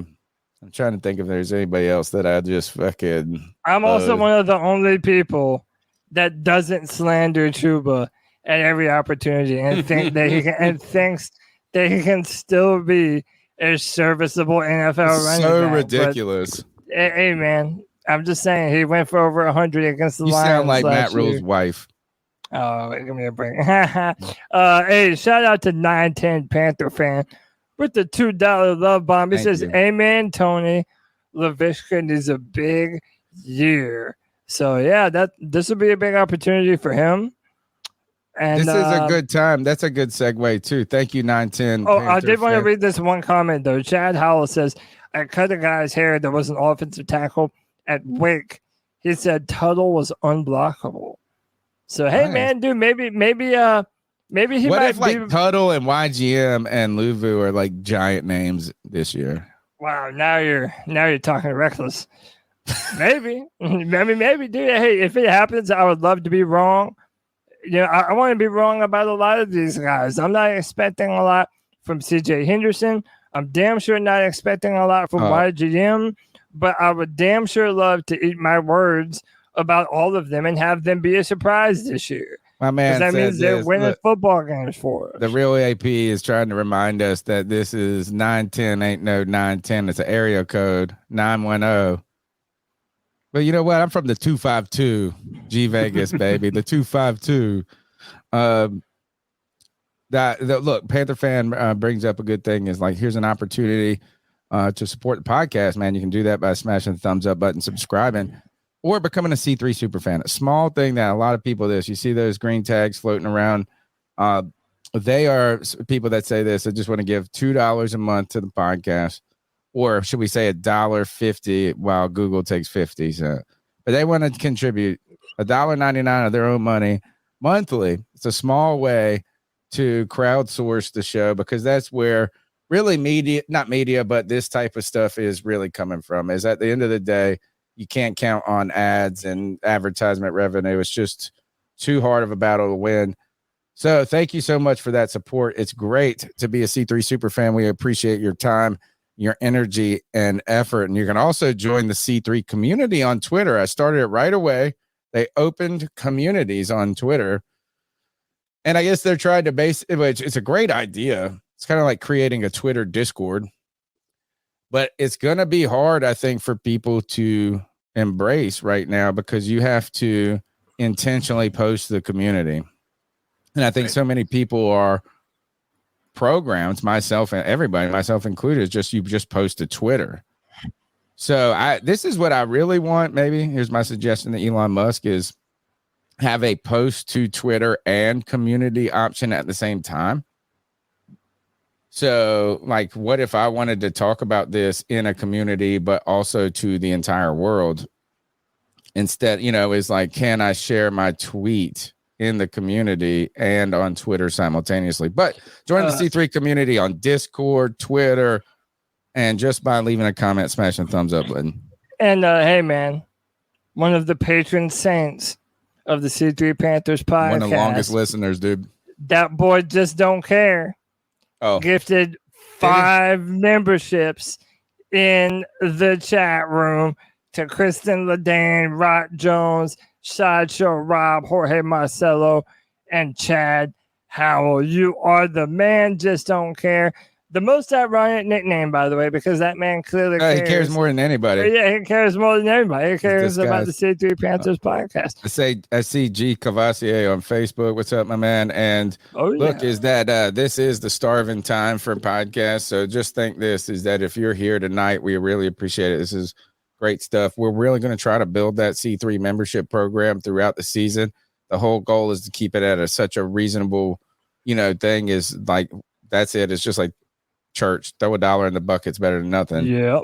But know this is we appreciate the people that got them green tags in the off season, because it drops like a lot during this time. So man, it's awesome, man. I'm so excited about going to Monster Subs in Spartanburg.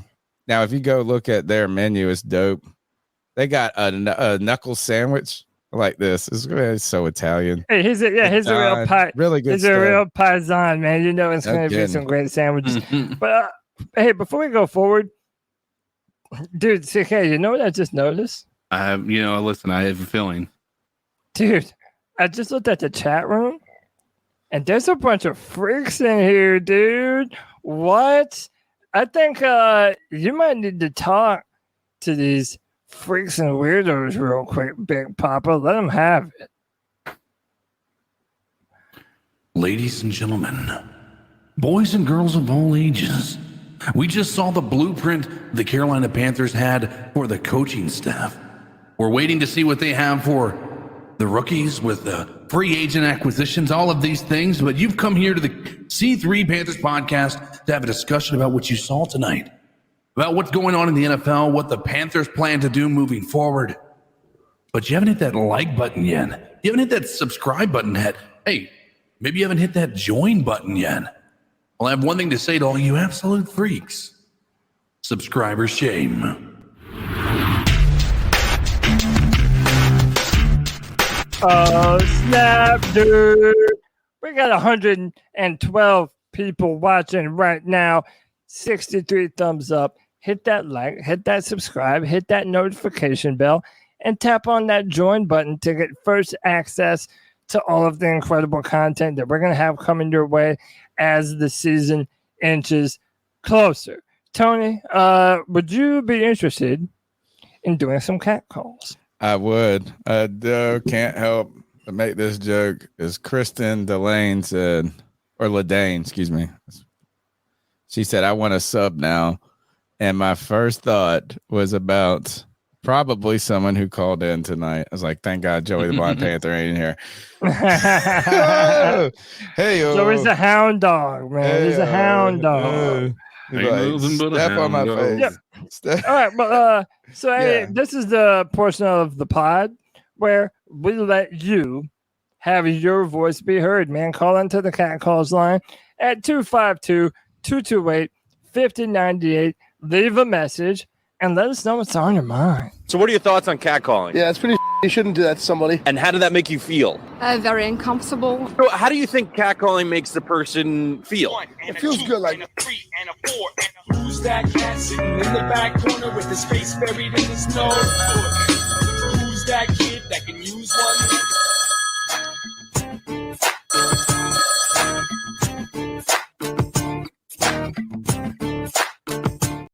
Okay, I forget. So loud. Hey, good evening, boys. Patrick, Baby Rhino here in Jamestown, North Carolina, giving you guys a call. Give a shout out. What's up, Pat? First, want to commend Tony on what a wonderful little interview with Mike K. I thought you held your own there, brother. Thank you, man. Thank you. But yeah, good information out of that podcast episode. So I appreciate that. So other thing I kind of wanted to see y'all's insight on and then talk about listening to the NFL Blitz today. They were talking about division and teams that are overhyped and teams that are underhyped. So when they did the NFC South, they believe that the Saints are overhyped and they believed that the Panthers were underhyped.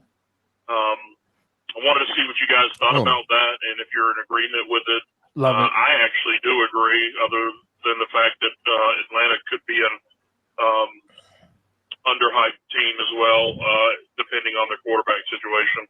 Who is their quarterback? I do agree. I just feel Ritter. The Saints? I got the Falcons? text from a friend this morning saying that different tiers of teams in the NFL, and you've got the first tier, second tier, third tier, fourth tier, and fifth tier, and of course they got the Panthers down on the fifth tier. With it's fair the at this tier point, being like Detroit Lions and the Saints and things like that. Yeah, we have to talk about those this. teams last year, so it's kind of unrealistic. But yeah, just wanted to get your guys' thoughts on that. But yes, thanks for everything you guys do. Keep doing what you do. You guys know the drill. Like and subscribe to these guys. They do it all the time. They put this content out even when we don't have news. So you guys keep pounding. Do what you do. Patrick, Baby Rhino, we appreciate you, man. That's a fantastic question. And you actually reminded me of something that I want to bring up later in regards to our receiving core. But yeah, he brought up 2 points. Us in the division, right? And then kind of tiers of the NFL. So there are 2 levels to this, right? The Panthers are always underrated. And that no one outside of the Carolinas is ever expecting shit from the Panthers. Should they, though? Well, I mean, I believe if you're following the team and you see what our defense has been able to do in the past, you see the additions that we've made at quarterback, at receiver, and I want to have a discussion about that in a little bit.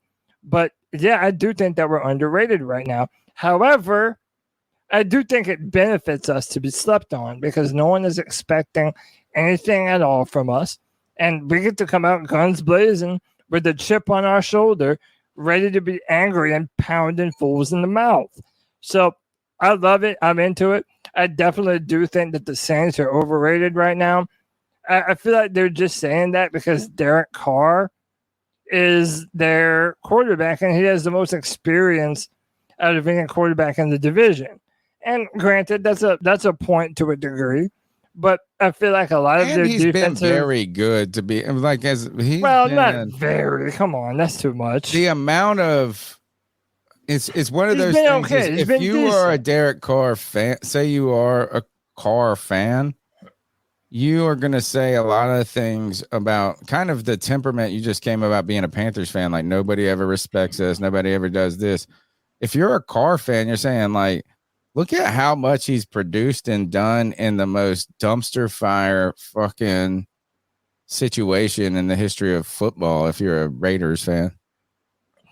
Yeah, I mean, listen, that's a point, but again, I want to see it before I bestow him this upper echelon quarterback type of thing. You know, I'm not impressed, and I think they have a lot of members of that Saints defense that are getting older. Well, How long has Cam Jordan been playing now? So, Cody, this is one thing is like I'm not ready to sleep on the Saints entirely and dismiss them, but I do agree. Overall, first of all, I always tend to think they're worse than they truly are, the Saints. But again, I've said this over the last few weeks. I've told you about I'm early to the party on shit all the time. So I was like 2 years ago, we're going to see the Saints defense slow down. You know, come on. Like, I mean, they're getting old, you know, they can only continue to do this. They wrote it out 2 years more than I expected. So I am cautious and just being like, they're not going to be good because they've just screwed me over for so long. Carr is better than we give him credit for, but I don't think it's going to matter. I think their defense got poached a lot this year too. And if Kamara is suspended for a significant amount of time, that really hurts that team because he's the guy I'm afraid of on offense. Him and Carr together. Yeah, they brought in Jamal Williams from Detroit. Okay, he's a good running back. But he asked about Atlanta though. Too. Yeah. We're not asked. I'm not afraid. How about this? I'm not afraid of the Saints. People may be overrating them. I hope I'm not sleeping on the Falcons as a fan because I'm like sitting here from the outside. I thought, fuck them. We can win that. We can beat there. They man Ritter as their quarterback. And then I went and looked at their roster and they added a bunch of names. But on the other hand, the names that they added this offseason are fucking old as shit. Like, Calais Campbell. So they went. So I don't know if they are fool's gold or I'm overrating them, underrating them. I am not afraid of them. I'm worried that I'm not taking them seriously, though, because what's their coach in his third or fourth year? He's Arthur bad. Smith. Yeah. Well, they represent an unknown like us. So Falcons fans, they're loving this team. They think they have the ability to go far. Now, why? Falcons Why fans do they think that? Falcons fans Why are a different kind of delusion. So right now, every grading system, be it PFF, Pro Football Outsiders, whatever you might, whichever one you might pick, they all rank the Falcons offensive line as a top 10 offensive line in the NFL. They just drafted Bijan Robinson. They still have Kyle Pitts. They have Drake London. And again, most of these guys are young, unproven players. And to be honest, Drake London is probably more promising than Kyle Pitts. Are you more scared of Kyle Pitts or Drake London? I mean, Kyle Pitts, when he's healthy, is a much superior athlete, capable of burning you for a lot more. Yeah, that's what I'm saying, man. They have some older players, but also, Atlanta, they represent a lot of unknowns. Like they don't know what they have in Desmond Ridder. They don't know how he's going to be his first year as a starter. Right. They don't really know what they have in Kyle Pitts. He's been injured a lot. He had one good season, but then just kind of been hurt. Drake London, kind of similar. And whenever you draft a running back like that high, they're going to run the football into the dirt. So I remind feel you a like little of what Tennessee did with Derrick Henry. Yeah, they have a relatively simple recipe for success. And I think that's why maybe people think that they might be a good team. But again, man, with Atlanta, I don't trust it until I see it. I don't even know who their backup quarterback is. Well, it was Mariota. Oh, I know all right. it's So not somebody anymore. said in the chat. So this is all right. Let's hear, because this is a good time to talk about Atlanta. So all right. So let's go ahead and CK. You can round out this discussion. Saints. I'll be right back. Saints overrated, underrated. Falcons. Am I sleeping on them? Should we be taking them more seriously? And then Baker Mayfield's Bucks. Where the Panthers fit in there, and I don't know if the media is wrong about putting us at the bottom. And what I mean by that is like, the Saints got a proven quarterback and but a experienced quarterback, and they've been pretty good for years at this point. The Bucks have a lot of old talent. It's just hard to say they would be the worst when they've got like some pretty good players. Right. And then you get the Atlanta, who has got the third-year coach. I mean, I almost feel like yes, I think the Panthers are going to be better, but I don't know if it's unfair for us to say that we're third or fourth in this division. I think right now, I think it's hard for teams to back us just based on our history right now. Sure. And transition. Right. New quarterback, new coach, it's like even the best scenario is 10 wins in some ways. Well, and that's why it's really difficult to fault somebody for putting this farther back because right. I mean, also because we're not winning, a lot of these pundits aren't even going to know who these players are on our team right now. Right. So when you're talking about having no superstars that you can really say, then I think that's a pretty good indicator as to the reason why they would put us at last or somewhere close to that. I think we could be better, CK. I think we could be better than the Saints, but I think that if I went to Las Vegas right now and I was like, I want to put a bet on who's going to be second, third, fourth, first, second, third, fourth in the NFC South, and I put $100 down, I would expect the Saints to pay the least amount of money. And that meaning the odds be that they are the fave. I wonder who is I almost honestly is like, if I'm placing if you're an odds maker, you probably put the Saints Bucks as the money like that, where it's like the least. I would say the Atlanta Falcons and the Panthers are actually the longer odds, but it's possible. It's possible to do it. But if you're an odds maker, you're not talking about possible. You're talking about probables. So I don't think it's like if they put us at second, it would be ridiculous, wouldn't it? Right. Yeah. I mean, I think that if they put us in second, then no, not really. I think that if you were the odds maker for a bookie in Las Vegas, so what you would do is this: if I put $100 on, you would pay less than $100 to the number one person, right? So who's the number one person? Odds as a bookmaker. Is it the Saints? Probably. It's almost Saints and then Bucks, pretty close in that. No, Bucks aren't close to me. The Bucks, I know they have a lot of different pieces, but when you look at their quarterback situation, it is absolutely god awful. We're gonna pull. Actually, look. Thank you, Sideshow Rob, for saying. I want us we're gonna set our own line, and then I'm gonna look it up. So, look, I think it's gonna be Saints, Bucks, Falcons, Panthers in the odds. Right. I think the safe money. I wouldn't bet on any of the leaders. They don't have a quarterback. Who doesn't? The Saints.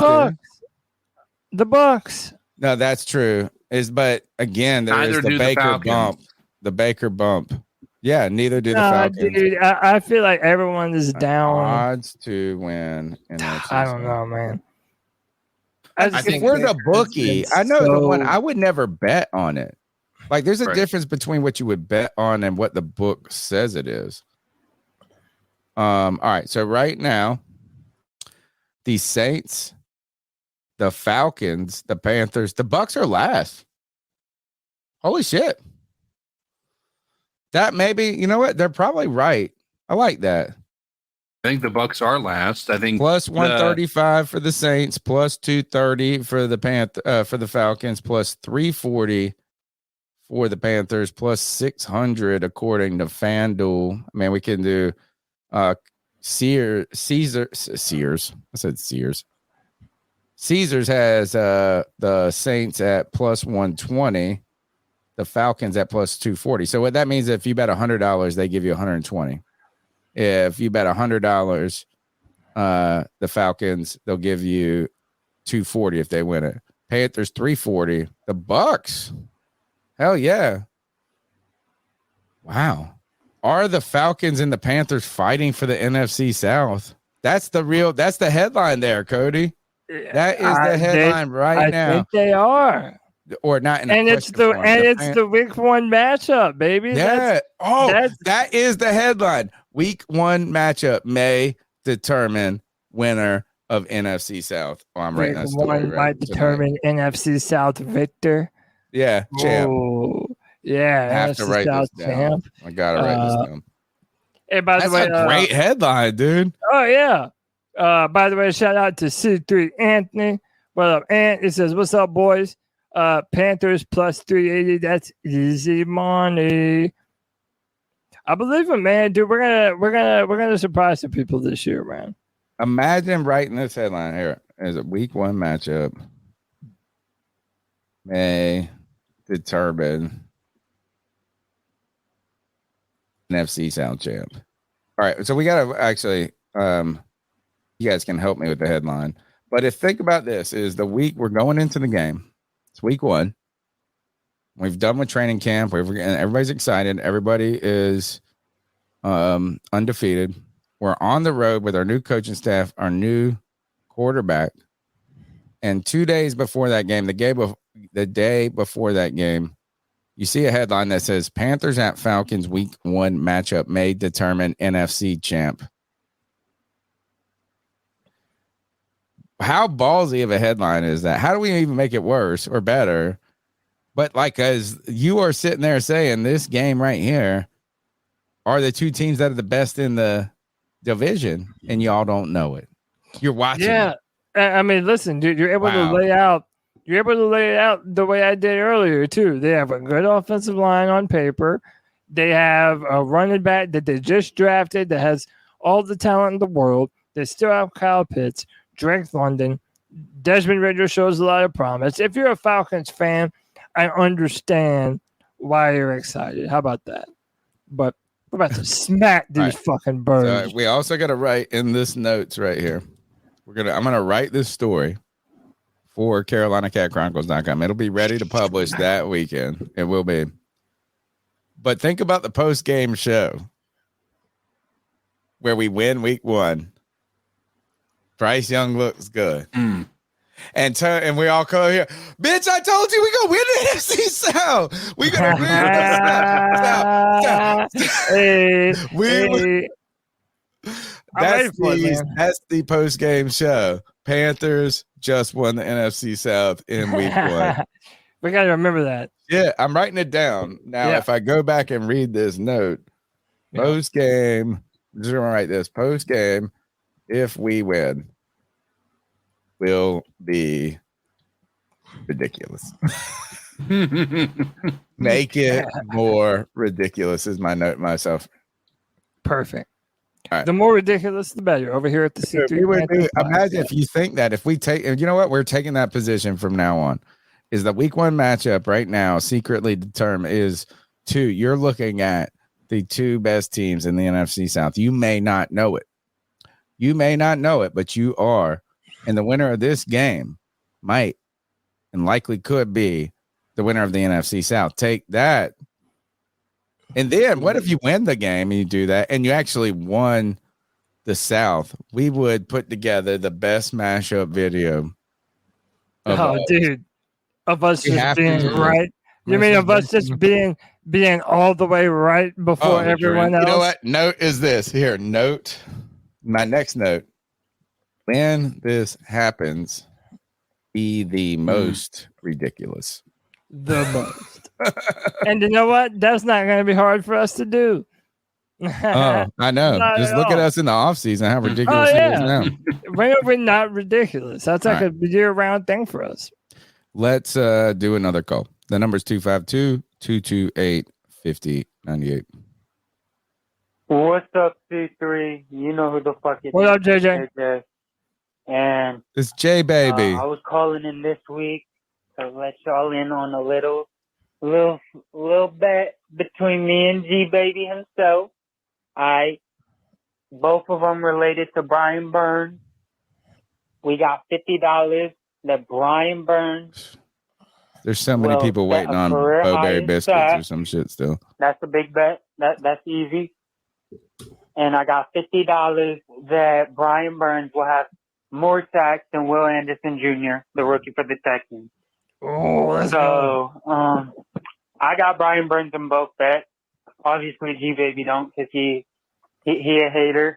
I also wanted to mention the whole Brian Burns, why people are so upset about us wanting to extend him. I wanted to bring up Cameron Jordan.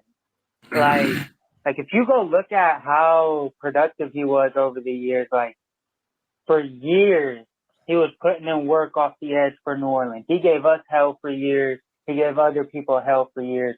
We all know Cameron Jordan was a great player and more underrated defensive edge over the past decade, if we're being honest.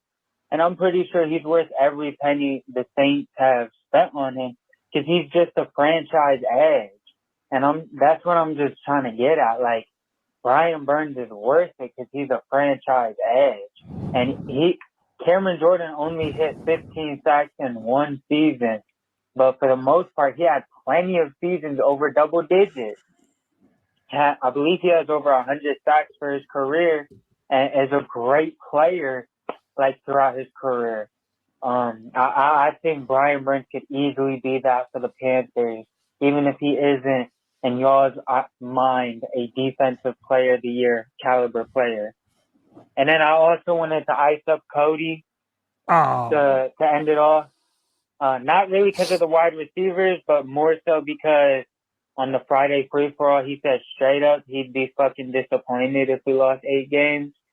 And I just, hell yeah, honestly, me personally, we have thrown a lot at the kitchen sink. We've thrown the kitchen sink at the wall. I'll stand by this. I'll die on this. I just feel like there's a lot going into this year, and a lot could go wrong, a lot could go right. But I just think after all we've been through over the past 5 years, and for us, like a franchise that's never had back-to-back winning seasons, that's why we're going to win this year. We lost last year.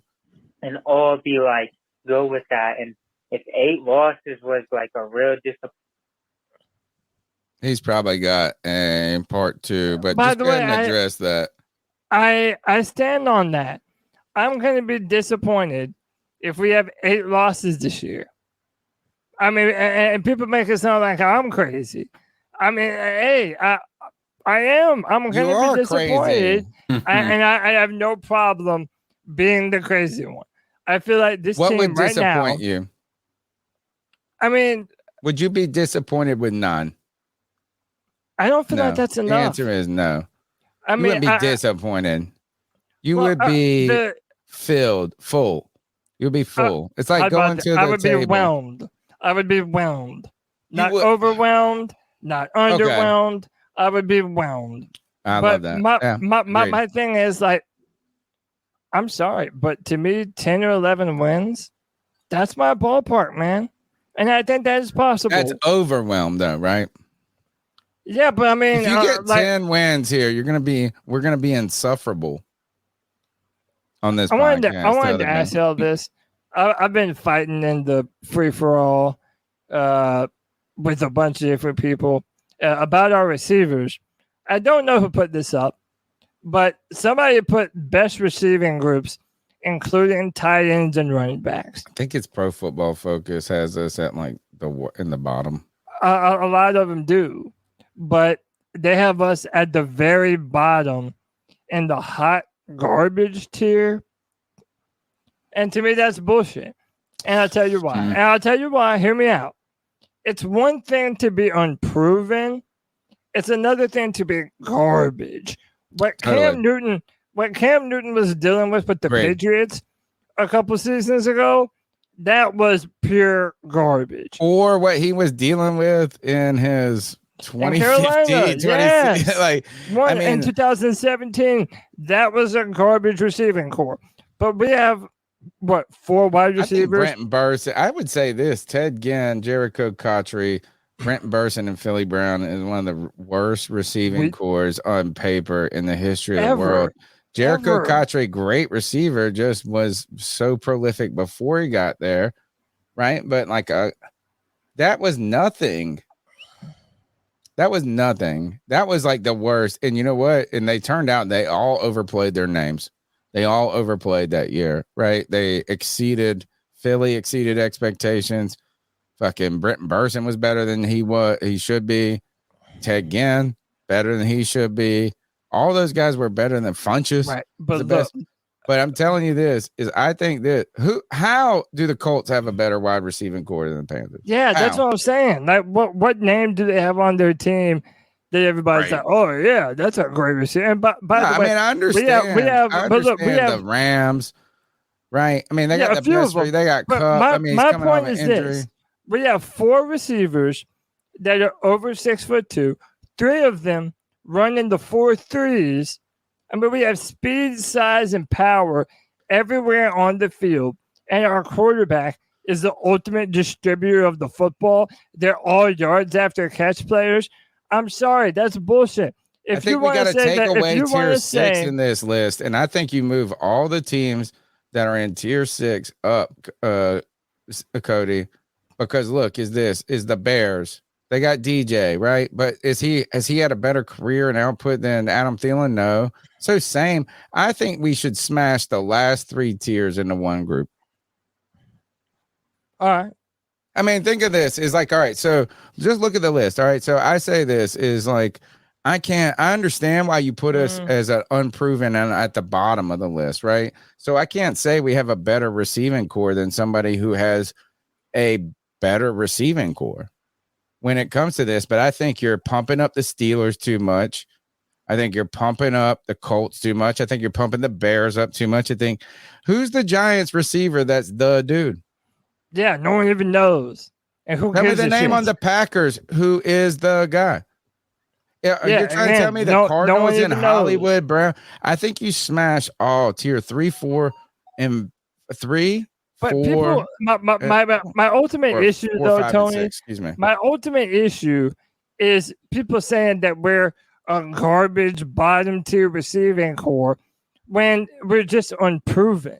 That's fine. Clear, I mean, I understand. It's clear when you look at the physical talent that we have at wide receiver that we are far better than hot garbage and what all these other publications are ranking the Panthers receiving core as.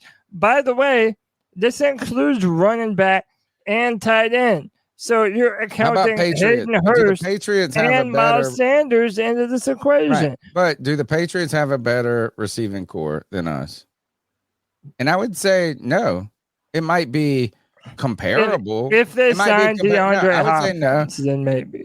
Yeah, no. But right now, do the Cardinals, the Packers, the Colts, the Patriots, the Bears, the Titans, and the Texans have a better core than us? They might not be worse than us, but they sure as fuck ain't better. That's what I'm saying. Is like those are all the same. There might be some that are worse than us, to be honest. Who the hell is the Packers receiver? Who is tell me the guy. Who is it? Yeah, tell me the Cardinals. That's better than Thielen. Tell me the Cardinals. Old ass Thielen. I put old ass Thielen against who's better in Green Bay. Who's better right now in the New England Patriots team than Adam Thielen? And I'm talking about that's the benchmark. That's an old ass motherfucking 2. Yeah. Yeah, Who's better than the I'm Colts? with you. I don't know. Man. Let's look at the. All right, so you guys continue the conversation. I'll look up these. You want to go to the next call as I do look up another these call. receiver? I'm going to look up these receiver groups. That's what we're going to do. I want you to circle the names on that list. To me, this is the teams I'm looking at right away. Bears, Colts. Because I know, I know DJ. You're gonna be like, oh, 5,000, oh, whatever. But I could say that about Thielen too. Bears, Colts, Patriots, Cardinals, Packers, Texans, Titans. And by the way, I love how everyone loves DJ Moore now that he's a Bear. I know, but, dude. but couldn't give less of a fuck about him when he was a Panther. Come on, dude. I mean, I'm that guy now. You know what? I think I like DJ. I want him on my team, but I'm not. I think people overrate him. But let's go. My fault, it cut off on me. I'm gonna make this one quick. No, I was just saying, I up to Cody. Me personally, I just feel like I don't know how we could just come into the season just expecting or like really be like let down with this team if we have less than double-digit wins going into the season. After all we've been through, I feel like a winning season alone is just a W. It's like, I don't know how a winning season can like be a letdown after like the shit we've went through the past 5 years. But let me know how y'all feel if y'all standards are just high like that. I don't know. I'd be fucking psyched this shit if we got a winning record. Just because it shows we're moving in the right direction. I hope we're the Jaguars of this year. They went 9-8. They got a playoff win. Obviously, we'd be extremely excited if we were like the Jaguars this year. Franchise quarterback, franchise head coach, playoff success, all things leading to great signs of the future. All right, 2-3, keep pounding. Bro. I mean, I hear what you're saying, but again, yeah, I want a winning season, but I feel like this team is better than that, JJ. It's just, I think whelmed is a good word, right? Yeah, I think if we win 7, 8, I would say 8 and 9 games, I'm whelmed. 10 and above, I'm overwhelmed. And 7 and below, I'm underwhelmed. That's how I think about this team. Look at this shit. The Colts. This is their receiver core. Josh Downs, Ashton Doolin, Ethan, and I'm just reading them in order on their website. Ethan Fernea, Johnny King, Isaiah McKenzie, Rashad Perryman, Alec Pierce, Michael Pittman Jr., Xavier Scott, Vincent Pittman Smith. is the only name on that list. Who are these people? Yeah, how are they better than the Panthers? How are they even comparable? Yeah, what makes them? I don't understand. I know that one. Look, I feel like the argument is over just with that group. Put them in the hot garbage. They can't be listed higher on like is like fine. You don't like us. You don't respect us. That's fine. But that is over respect to them. The number is 252-228-5098. Let's go to the next call. I'm going to look up the next receiver group. What's up, C3? It's Anthony from Charlotte. Rainy What's day. up, man? Excuse me. As Cody now calls me, Harley from Charlotte. Yeah, whatever that he has going on there, I don't know. Yeah, man. Hope y'all are doing good. I know I saw some of the horsemen earlier from StreamYard. Not much to talk about. I just kind of wanted to talk about the blueprint. I went back and watched it while I was driving, and there's 3 things I know that I just want to get my thoughts on that really stuck out to me. I do that shit all the time. First thing is culture, the history around our team.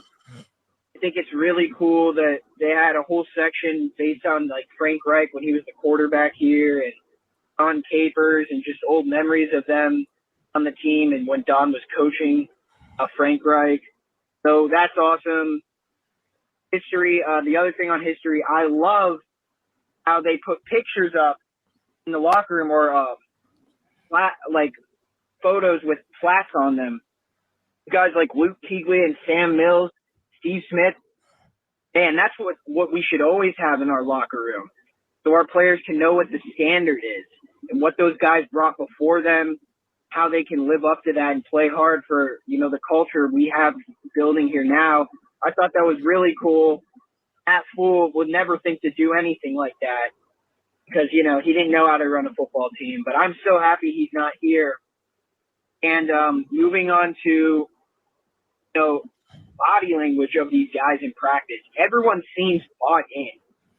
Everyone is smiling. They're joking around, but they're working hard out there. Dude, check the Literally Cardinals. feels like an NFL practice. Oh, we're going to check them. Look at this one, though. I know. Name one fucking name. NFL team, Sorry. and we are ready to compete with the league. And I know I like to temper my expectations so I don't get disappointed if my expectations are too high. But I am expecting a lot from this team this year, personally. I think we have a lot of good young pieces on this team, and especially, obviously, you guys know Bryce Young. But and then I think we're getting antsy as fans. Like we need it. We need it. It's not even expectation. We just need it. Having these coaches played these positions and played football in general just gives a whole new perspective for these young guys and these veterans. Right. There's a clip of Deuce Staley talking to Brian Burns when he was coaching in 2005 with the Steelers. Like, that's what it's all about, man. And you guys already know, Anthony from Charlotte, keep motherfucking pounding. Hey, keep pounding. I love implementing the standard, letting everyone know and see what it looks like. Show them Sam Mills. They need to know what he stood for and what keep pounding is. Put Steve Smith up there. Put Luke. I put Cam. Shit. I feel like they need to know what the standard is here in Carolina. And who helped us with that is Dom Capers. If you in that episode is that while Frank Reich may have played momentarily with Sam Mills, you can tell when he's asked about Sam Mills, he is complimentary, but it wasn't somebody that had I don't and I'm guessing, but I don't think their lives were remarkably intertwined. Right. Dom Capers said this as I was with 3 different teams with Sam Mills for like 12 years. And that context, so it's hard for you to understand the context and culture of a team if you don't have a relationship with them. And the fact that we have now Frank Reich, Dom Capers, like it is full circle. It might be just what we need at this moment to like make us more than a young team, but to make us a franchise. Like can this make us have a history? Right? Think about that is what if Frank Reich and this team becomes successful in the next few years? Yeah. And the fact that Dom, like, think of what the narrative of the lore of Panther history would be as you bring in, as Steve Smith tells us about this, it's like it adds something. We need a history. That's where for us to move to the next step, we need a past, and that we need some success in there, or else it's just going to be a sad, sad story. And we have had success, and that success should be venerated. We need it consummated. We need a consummation. Sure. Tony, I know you brought up the Packers. Dude, they're terrible. Hold on. Dude, look at the Cardinals. Marquis, tell me when you hear any name that does anything for you. I know one. Marquise Brown, Rondale Moore, Greg Dortch. I like Rondale, but Michael Wilson. Like, what the fuck are we talking about, dude? How is tell that me better about than this. us? Here, it's like we're dueling worse. Look at this one, though. Oh, I'll do it. Christian Watson, never heard of him. Romeo. I know the name Watson. Apparently, he had a big year last year. Big second half of the year. And then white chocolate said Jaden Reed, never right. White chocolate said he was a touchdown machine last year as a rookie. Okay. All right. So your best player is a guy who was a rookie, that nobody's heard of outside of Yeah. fantasy players, and that's fine. Like, I mean, I'm not trying to shit on them overly, but like this name, and when you read this group, who's on this list that is right now better than Adam Thielen? And I'm not trying to overpraise Adam Thielen, act like he's a boss, but like, who is this? Is like, I mean, Watson, Dubes, Reed, Torre, Samari, Dontavian Wicks, Grant Dubose, Bo Melton, Jeff Con. Man, I will put damn Demir Bird against half these motherfuckers. I mean, dude, you're not far off. Dude, all right, so look, now I'm looking at the Giants. The Giants have Paris Campbell, Darius Slayton, Isaiah Hodgins. They just drafted Jalen Hyatt. They still have Don't care Sterling about any of Shepard. these. Yeah, that's what I'm saying. Don't care dude. about Like, any of them. and then people have That's why I the said gall smash all to say those that groups we're into hot one. garbage. I say Yeah. smash all those groups into one. I understand if you're going to tell me a player has more upside than Thielen, that's why you're ready to rank them comparably. But I don't think you can say more. He was a touchdown machine. Look, all right, actually, somebody looked that up. He said he was a touchdown machine. Son, go look this up. How many touchdowns? Did he actually have more touchdowns last year than Adam Thielen did? So what do you feel about the Pats? They have Devontae Parker, Kendrick Bourne. Told you, nobody. Juju Smith-Schuster, Tyquan Thornton. Like, again, none of those names. Yo, how about they have a Bill Murray? What the fuck?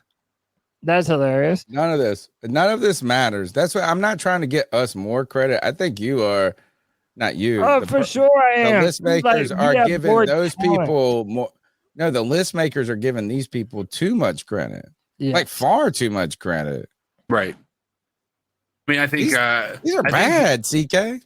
It's bad because of a couple of reasons. Like, number one, at least we have proven wide receivers. I don't care whether you believe that they're... Well, Thielen and Shark have done more in the NFL than all the names we just read. Right. That's what I mean. And so, like, if you have them all listed as better than our wide receiver core, just those two being on our wide receiver core makes all of those other ones just not even coming in the ballpark. It should be absolutely a tier above. Now, am I saying we deserve to be in that top 2 category or top 3? Absolutely not. There's not, Terrace Marshall Jr. has the potential to take us there. I think Mingo has the potential to take us there.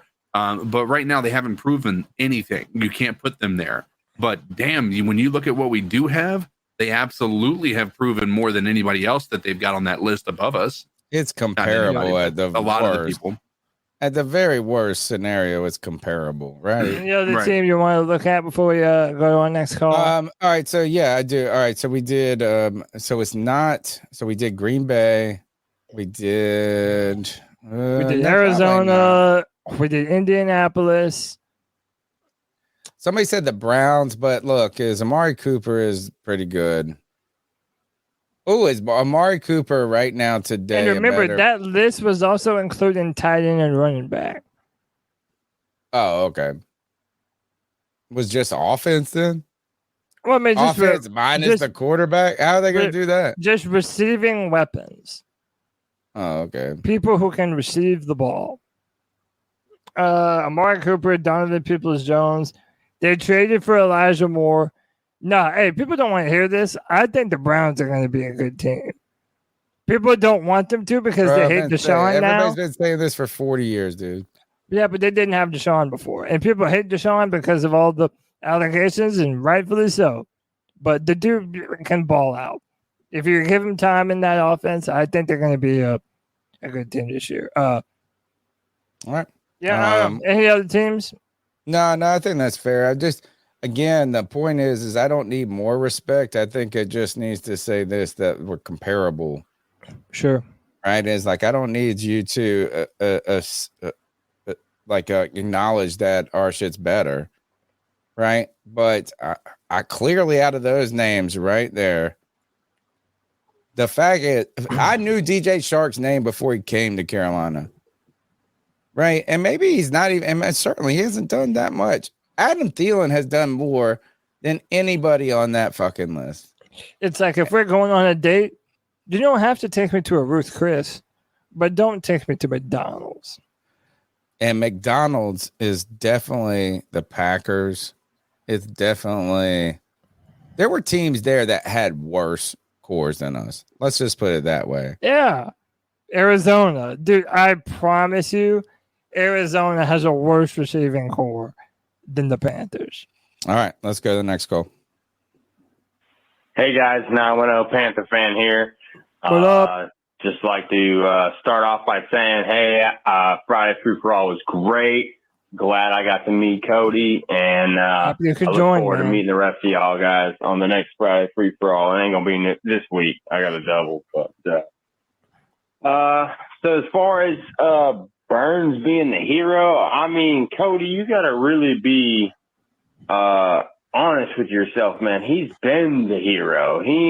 He's always been the hero. Like for the last 3 years, like when you talk about the Panthers, you were talking about, Brian Burns and, the names follow his, you know what I mean? Like that's one of the bigger names that we have. So I feel like probably should just accept the fact that he's already our hero. You know what I mean? And we got our Spider-Man, so like we got a Marvel hero already, but maybe DJ Johnson, takes a little bit of that stress off of him and he can be a little bit better. I mean, you never know. All right, C3, love y'all. Can't wait to get on the show with y'all. Keep pounding. Great. Appreciate you, brother. Great time to promote the Friday Free For All, Cody, as you've created a very unique experience.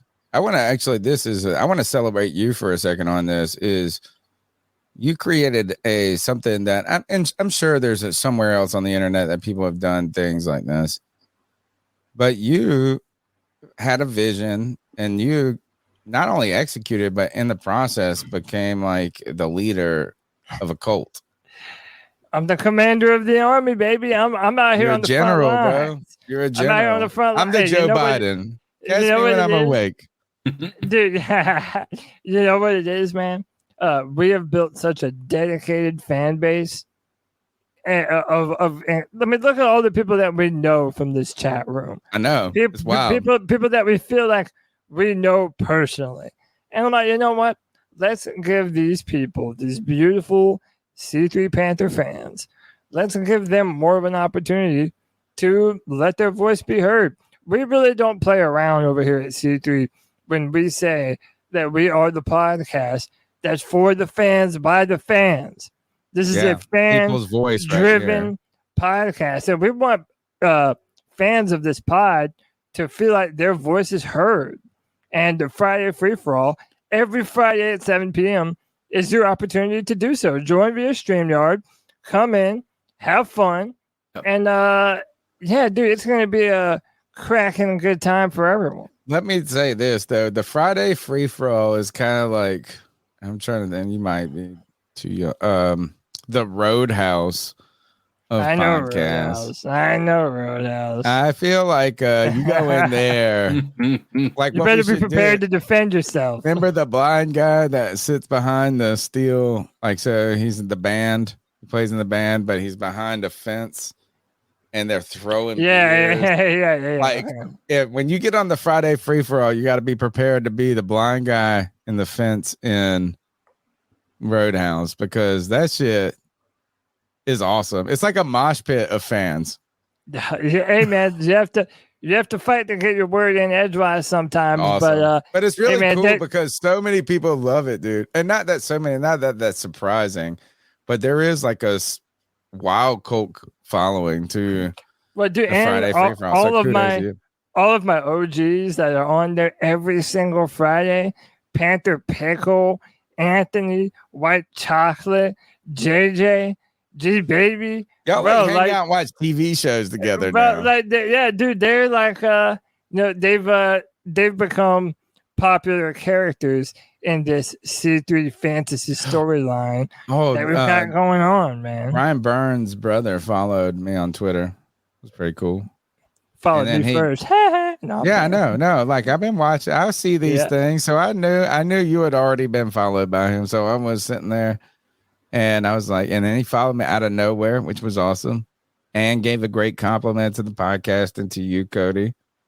So like it was a great thing, you know what I'm saying? And so hopefully we can, find a way to work with them in the future. But then I'm just thinking, man, I got a relationship with all of y'all and you don't even know it. G baby, I know G baby. I've seen that battle. Yeah, I've seen that shit. I've seen that. Like it's like when you say personalities. Oh, we have them in abundance. Like it's like there are. In fact, the stars are right. I feel like Panther Pickle might be a bigger star than I am.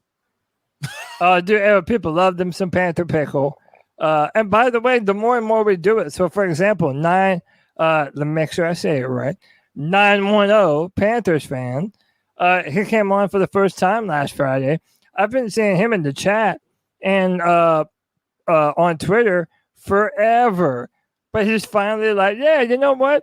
I want to join. I want to be a part of the discussion. I want to see some of the people in the chat room that have yet to come on to Free For All. I want to see them pop their Free For All cherry. That's right, Josh. What's up, bro? What's up?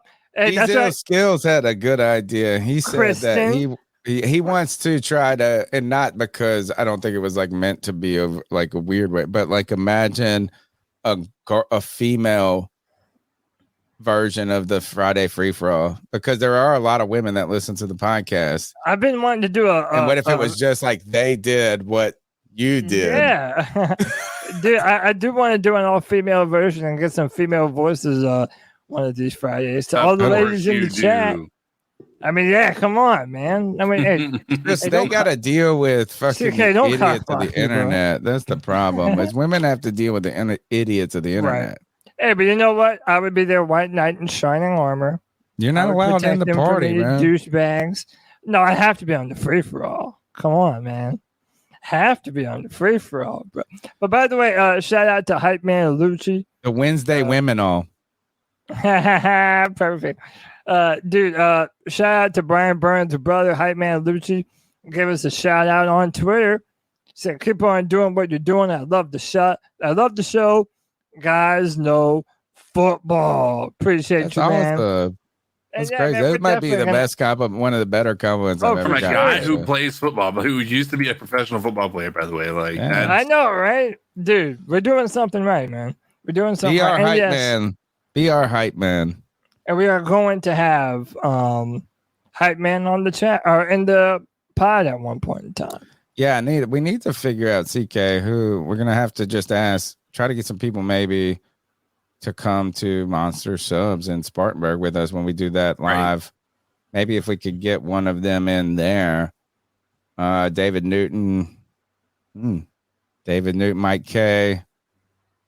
You know, what could, and you just don't want to overreach. I don't want to overreach. I want this moment at Monster Subs to be very organic of what this podcast is that I haven't been to training camp in 6 years. But we're going to go and hopefully just impose ourselves and podcast at a listener and supporters. The whole point is let's lock arms, folks. Let's lock arms. Who's locking arms with us this season? You better subscribe. Let's go to the next call. Hey guys, it's the growl that makes him howl, aka Joey the Blind Panther. So y'all know how y'all don't like Sweet Caroline, right? Y'all know, I actually don't mind it. I mean, I never really listened to it. Whoa. Because it was the Panthers winning. Hold on. Can we listen to what his statements were? What did he say? He said, I don't like Sweet Caroline. I don't mind it, but then I don't listen to it. I think he was saying he knows that we don't like. Okay, I'm just saying the order of these events. Makes him howl, aka Joey the Blind Panther. So y'all know how y'all don't like Sweet Caroline, right? I don't. Oh, y'all we know, don't. Okay. I actually don't mind it. I mean, my bad. I never really listened to it. I know what I want to replace it because it was the Panthers' winning song. It made me like it because whenever I We're heard winning. it at the Panther Stadium, it always meant something wonderful. But if y'all want to replace it, we got a new one for you. So there's this chick, this rapper, her name is Sexy Red, and she has a song called Pound Town. Of course. That should be our theme song, and that should be the nickname for our one of our clubs. And we got the Roaring Riot. You know how the Browns have the Dogtown? Oh, we have the Pound Town. Anyway, guys, you know why we should have Pound Town? Because we keep motherfucking pounding. Yeah. Wow, wow, wow. Wow, wow, wow. You know why he can do that? You know why he can say something as ridiculous as we need a fan club called Pound Town Sexual. He's like a group of people who just have uninhibited sex. Carolina Panthers say keep out in the background. That's what it was. Because if you're gonna say ridiculous shit like that, you got to bring some real shit. And the man always brings the growl that makes them howl. And that just reminds me. You want to hoot with the Owls, you better soar with the Eagles. Exactly. And I think, bro, the reason he can hoot with the Owls is that mug soars with the Eagles when it comes to that growl right there. Joey's the man. And by the way, my vote has always been Pity Pablo raise up. Yeah. It seems like such a non-question. Probably just too expensive. Oh, he cannot be more than Sweet Caroline. Imagine the people taking their shirts off in the stadium and spinning them like a helicopter. Oh, Joey would be naked. I know. One time I was at this party and there were these girls they were talking about as like somebody was talking about this as I flashed this person one time I did this or something. And everybody was drunk, right? And these girls were like, yeah, we did it. Like it was two of them sitting there. And then, and they were just like trying to make conversation like about something. It was not a big deal. And this older woman beside them goes, "Oh, you want to take a flash, people? Let's do it." And like they were like, And then all of a sudden you go from them just like saying something inadvertently, and this older woman completely naked. Oh God. Boom. Like she just threw it off like immediately. So is that if you're like if you're at the party and they say take your shirt off, you think Joey's just gonna be like just throw off everything? No, it's like one of those tracksuits that you rip off and there's just nothing there. Yeah, that would definitely be Joey. He's probably done that before, and he probably already has those suits in his closet. Bro, it's like this. It's like one naked person. Like it's like 12 people standing there in clothes. Nobody's doing shit. There's just one naked old lady. Wow. Let's go to the next call. Bless her heart. And her, never mind. I didn't know her name. How you doing? I just want to fucking thank you guys for putting my business up on there, up on the pod, advertising us. That's fucking awesome, dude. I mean, small business, small family business. You guys reaching out, doing that. That's fucking awesome. Tony, when you get here, sandwiches on me, bro. Whatever you want. All right. Anybody else with you? Don't go too crazy. Oh, right? don't worry. I don't need nothing. I'm paying, brother. I'm paying. Don't worry. I appreciate everything you guys are doing. I can't wait to see you guys for training camp. This is going to be a fucking awesome season, bro. Keep pounding, Paisans. Keep pounding. We're going to have to just add a C3 Panthers podcast sandwich to the menu one day. I wonder what that would be on my sandwich. If I had my sandwich to make, what would it be? I don't know. You got a Reuben? The case would have to be moist. Right. Right. I'm going to think about what would be if I had a sandwich named after me, what would it be? Somebody would probably be like the laundry man. I don't know. That's a good question. Hey, everybody put in the chat. What Subway sandwich? Subway? Nobody eats at no Subway. No, I mean to say sub. What sub sandwich would me, Tony, and CK be? Oh, okay. That's a good question. I'm trying to think of I've worked at a couple places that made. Oh, I got one, bro. I got one. All right. So there's two. So white chocolate says, Tony, sweet, spicy Italian sub with black olives. All right. Actually, that's a funny joke, you dummy. That's a funny joke. So one of the things we used to do at this pizza shop, we did a meatball Italian sausage mix. So it was like you could get the sausage parm or you can get the meatball parm. But the cats that worked there, we would mix sausage and meatballs together.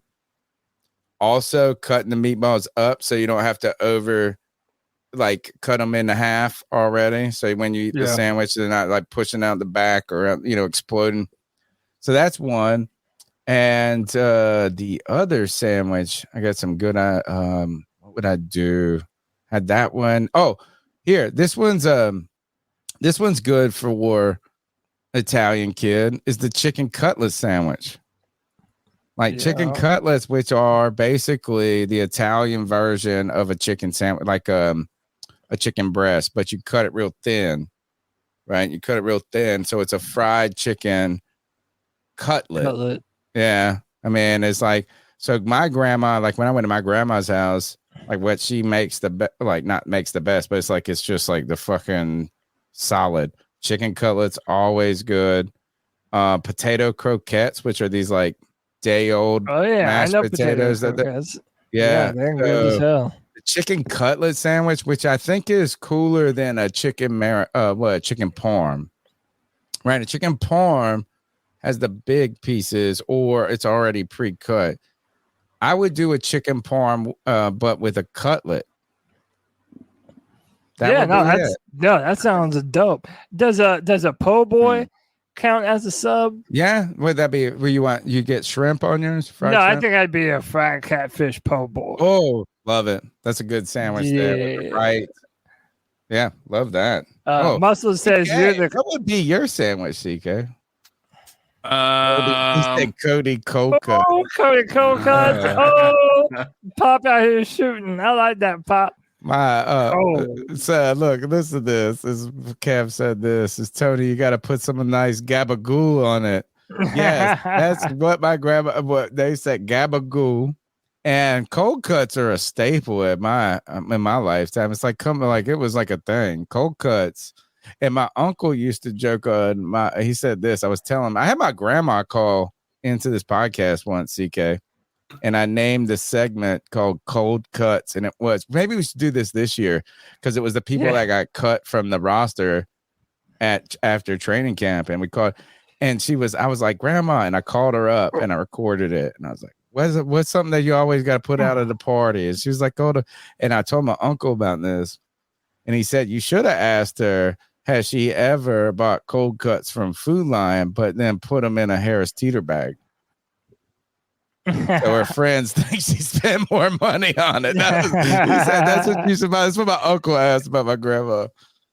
Hey, that's a good suggestion. Like grandma's back there in the back switching stickers out.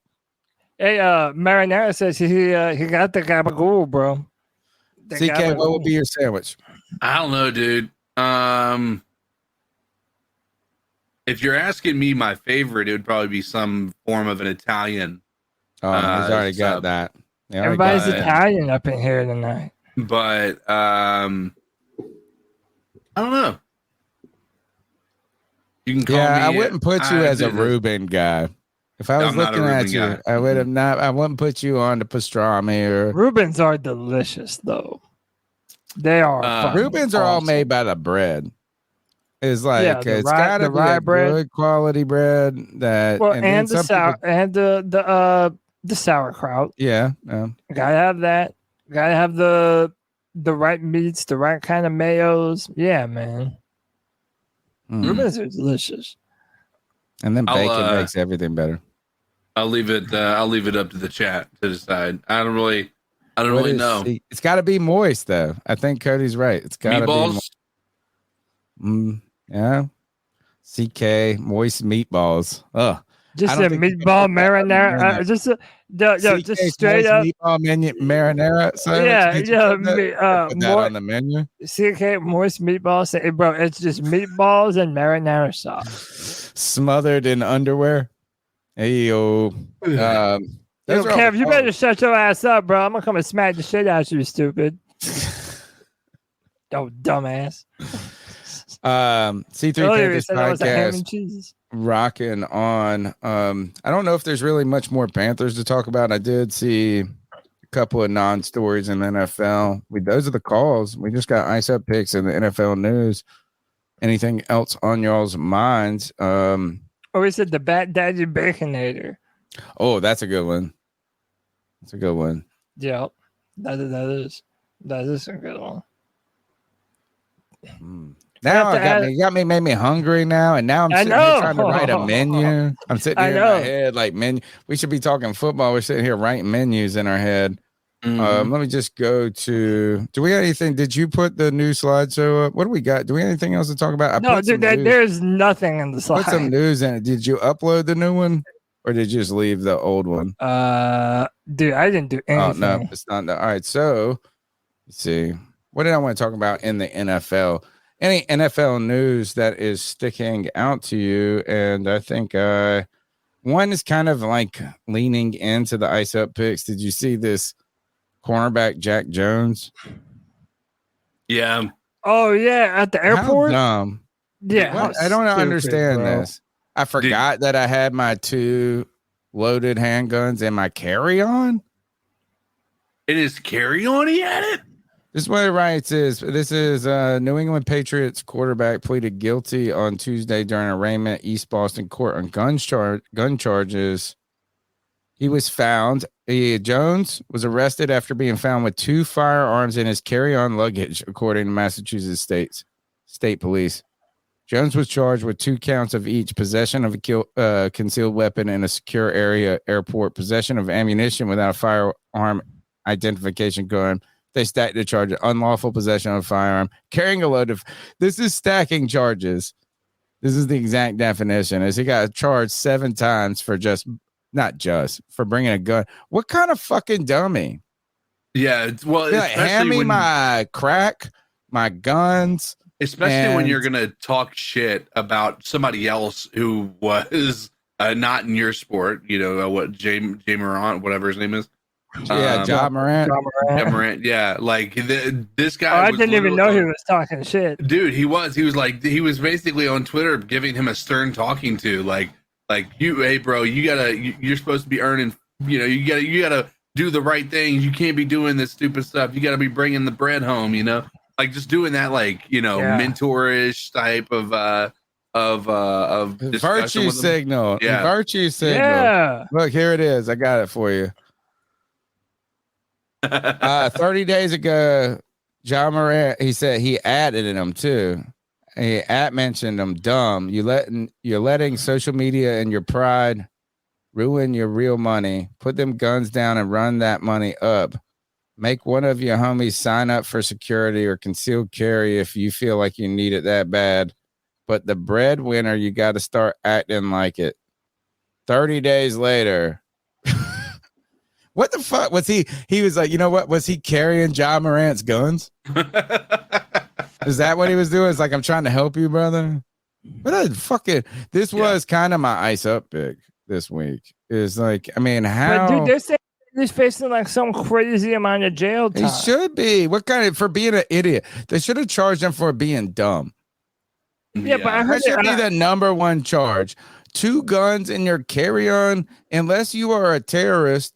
And I shouldn't even say these words on the internet because we could get whatever. CIA, I hope you follow. Or whatever. Or don't. Follow.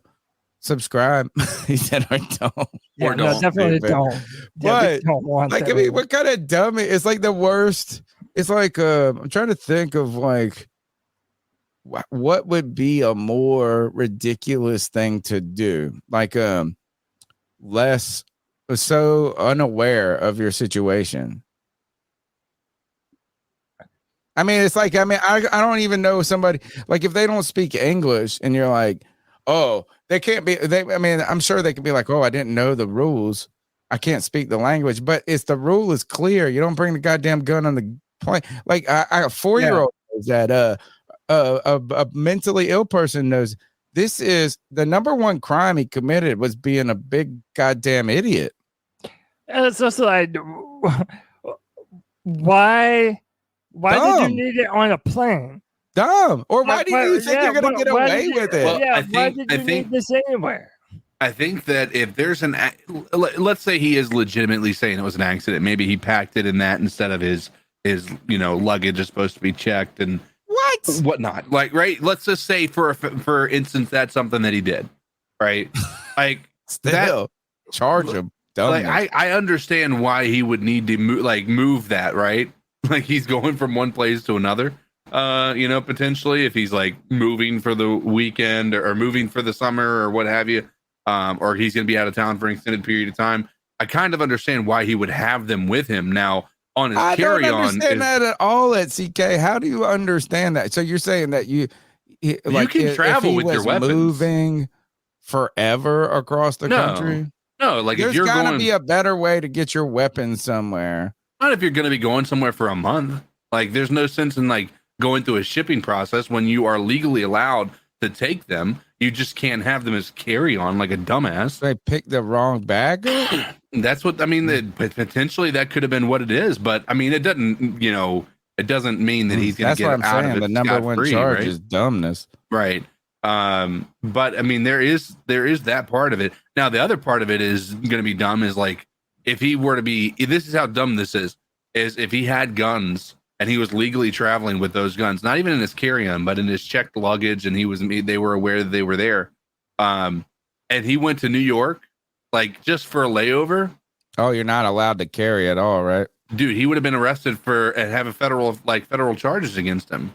Like, even if they're like wrapped up in a package or something, like you cannot have guns. Bottle of liquor or something. You can't have guns in New York. None? Nope. Like you can't even own them in your home? No, I mean there might be people who have some exemptions on that, but yeah, really, can't own them at all. And by the way, like Pop said, all he had to do was check his guns in beforehand. Yeah, exactly. Yeah, so it makes it even double. All he had to do was not be dumb. Yeah, putting the fucking guns in the carry-on, like it's like this. Is that first? I'm not a gun person, but if I was carrying contraband on an airplane or something that could be misconstrued as contraband, I would be like, all right. Gun bag, contraband bag, carry on, gun bag, contraband, carry on. This mug just so dumb. He just didn't even know it was wrong. Yeah, I mean, and like I said, check them beforehand. I mean, hey, I'm a Second Amendment guy. I believe in a person's ability to be able to own a firearm to protect their family. But, so I'm not going to be a hypocrite and say that you shouldn't have it. But if you're going to be a gun owner, you have to be responsible.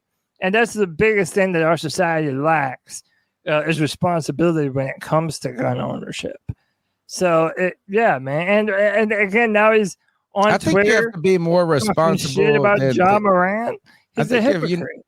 I think you need to be more responsible than this if you're the owner of a cell phone or something that's not a dangerous weapon. Like, this is just so dumb. It makes me question your mental capability.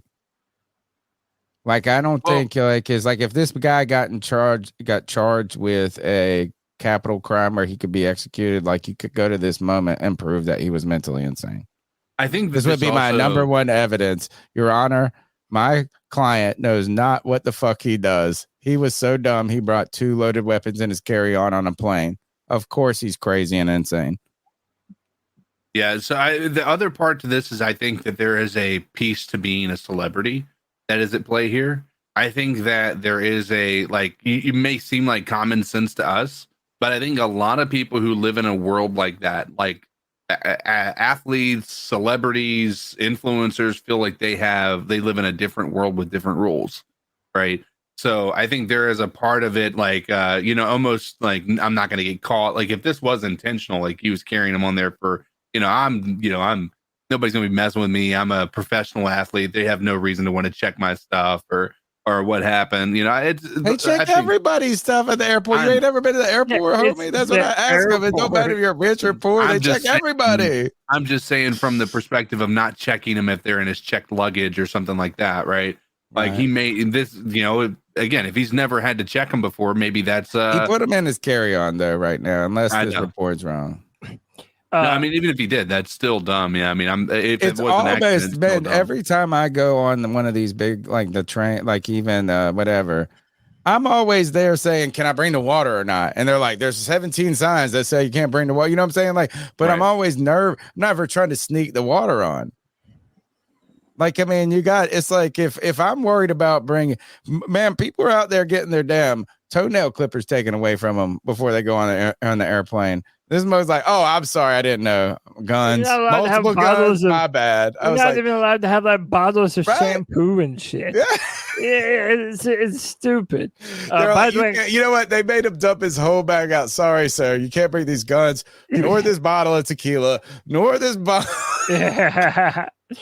Right, that's all I got. Kevin is making me aware that Tyreek Hill is under investigation for striking a person at a marina. And apparently the employee has declined to press charges. Yo, he's a real one, bro. If a rich NFL football player or he's punches you in your face, that's a meal ticket. Striking is a loose. I mean, because Devontae Adams getting big time sued for what he did to that one dude. Yeah. Right. Can I tell you this? I think you guys are being way too generous to humanity. The dude has probably gotten paid already. Yeah. I don't think he's just taking one for the team by any means. He's probably already gotten his entire or it was nothing. Reached out to him and said, hey, if you don't press charges, we'll pay you this much.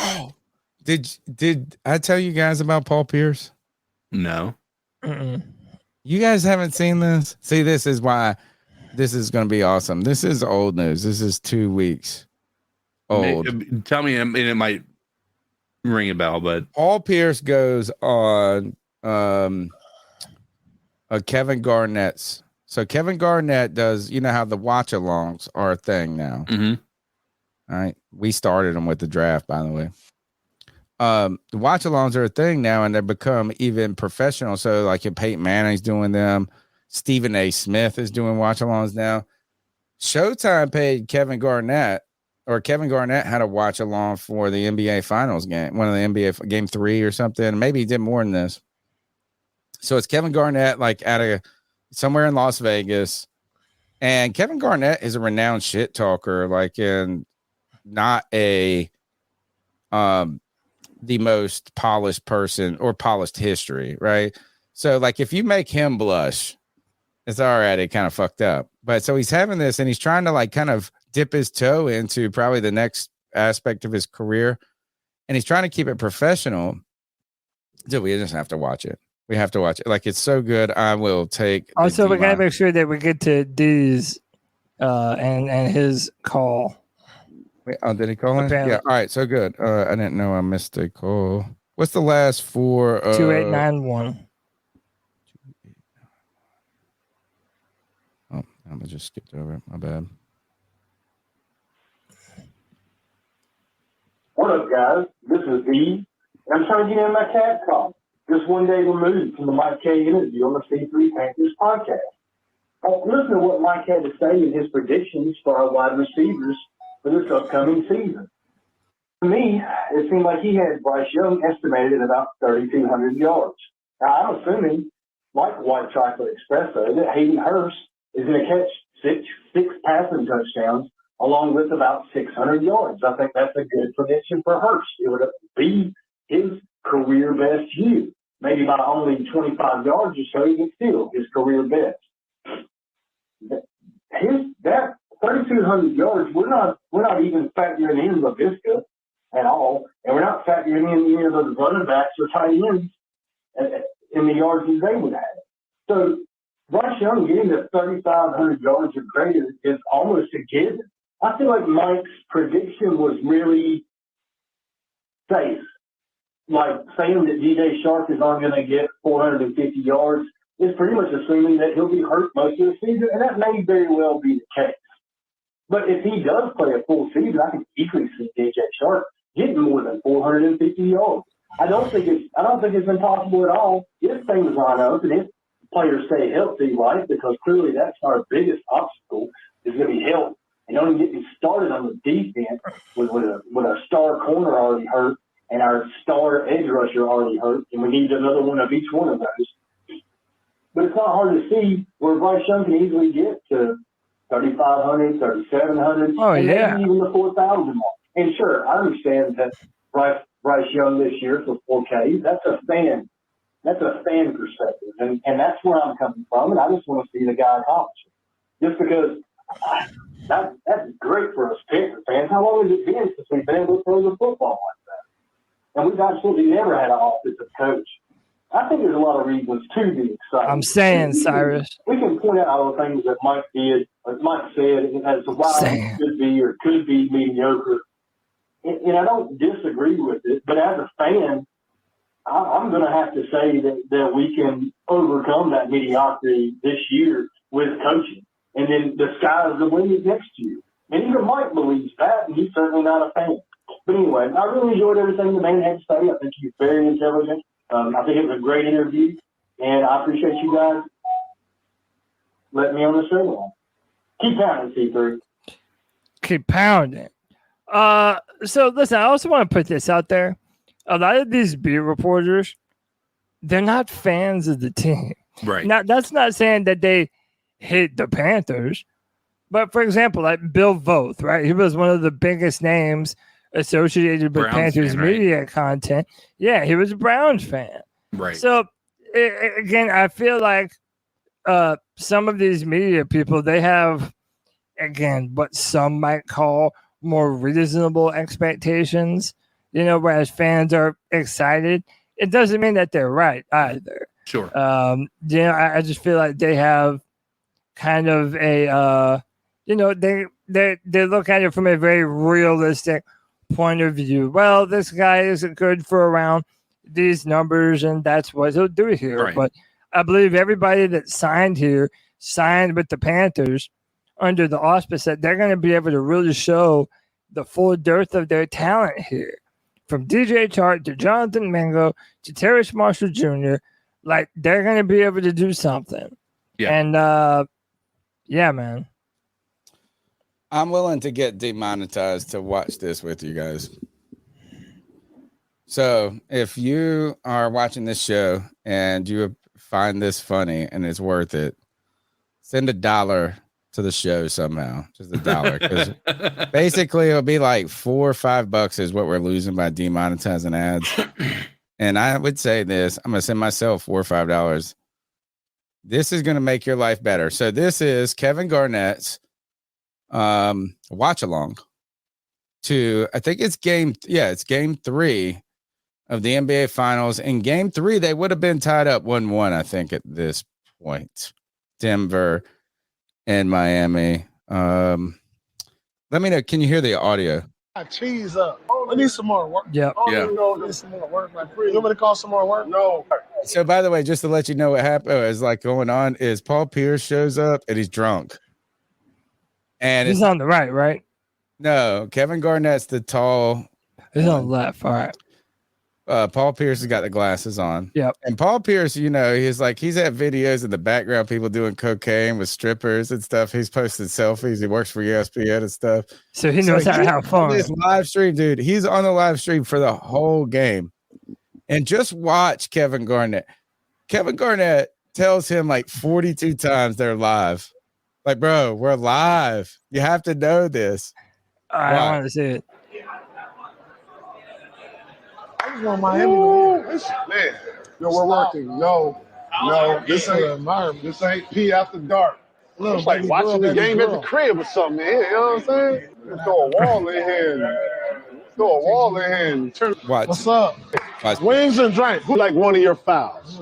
They got to get the goddamn flopping out the league. You're trying to holler at Shorty. No, wait. I got a wing in my tooth. Wait till you find out who the shorty is. I got a wing in my tooth. Hey, how you doing? Camille, nice to meet you. They got a website that you can hire girlfriends for the day. Stop, man. And so I got a girlfriend. He hired her for the day. I went on the website and I hired a girlfriend. Look, Collins. There go Collins. Look at D-Wade at the game. D-Wade. Bro, he is turned up. This is a live stream. We're live. You're screaming. Whatever you're saying, they can hear you. No, Vincent ain't in the game. Vincent right there. P, number 2, taking the ball. Where?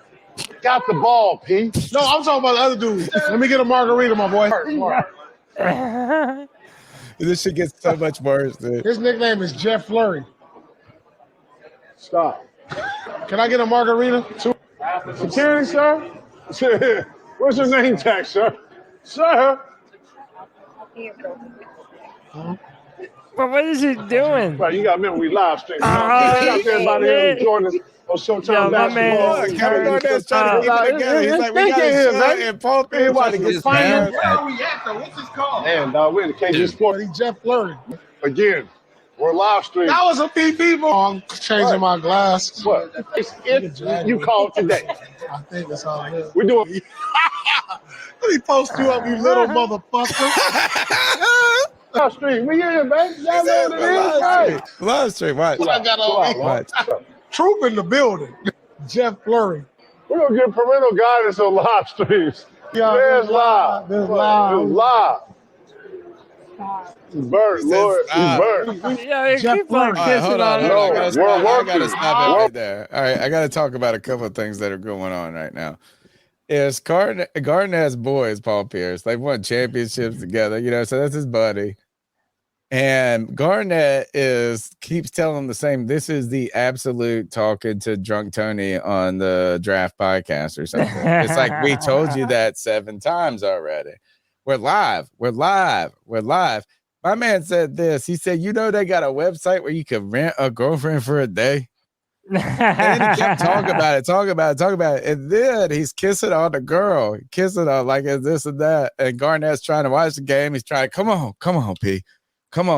Is that focus? And she said, stop. And I just was ready for Paul Pierce to say, man, fuck that. I still got you for a half a day. What, my girlfriend? What, my girl? Oh, you are my girlfriend. You won't kiss He's like, me no nah, more. you on the clock right now, shawty.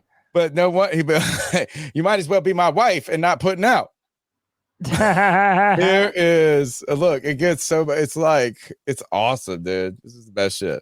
We're working. We're not popping. We're working. Wait, show me the live stream. He's right here. Look, dude. If we look at it, they're like in the second quarter of the game or halftime, and he's just realizing that they're in a live stream. He's told him like 42 times, bro. Yeah. We're on fucking television, homie. And look, he don't believe in this. This is like, he said, show me the live stream. Show me. What? The likes and the comments and all that on. So this live right now. What y'all asking? Oh, this is it. Yeah. I know, Lord. I know. I wish Duncan Robinson. Look, it's not even, it's 29-24 and all this is already happening. I said, you don't know what's going on. She said, I like it. I don't never wear my ice for the TV, y'all, so check it out. I mean, we all, say, baby, I know you got some ice. Chill. Say it, no, baby, me. Check it out, baby. Get this something close up. Boom, close up on that. Hit the light. Hit that. Now we're going to pressure you. Yeah, here come that pressure. Yeah. Call some girls up, y'all. Let's call some work. Let's get it. I'm telling you. We'll be right back. Yes, sir. Yeah, y'all back with us. We're back with it. Here's the playoffs with the Heat. You're going to have certain matchups.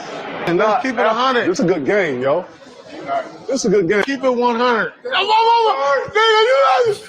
Keep it 98. No. Is you dumb or fucking stupid? If a nigga was getting killed over LeBron's and not Jordan's, so P, let me ask you something. Don't go. Then I have LeBron to go. Put different look. Yeah. Okay. You heard his thumb, bro. It's the third quarter. You know what I'm saying? Keep rubbing his leg. Monetize this. Poor Kevin Garnett's like, man, I got a whole more quarter to go with this. Yeah. Watch this. This shit is like amazing at this one point, man. Man, damn. Hey, look. Can I light this? They don't allow smoke? Margarita? Oh, man. Is he smoking in here? He don't know either. He said, I don't know. He said, I don't know. I can do it. They say we trying to sign truth. He said, I don't know, Lord. Give me a lighter. Watch this shit. Yeah, mother. Yeah, nigga. Who you think you talking to?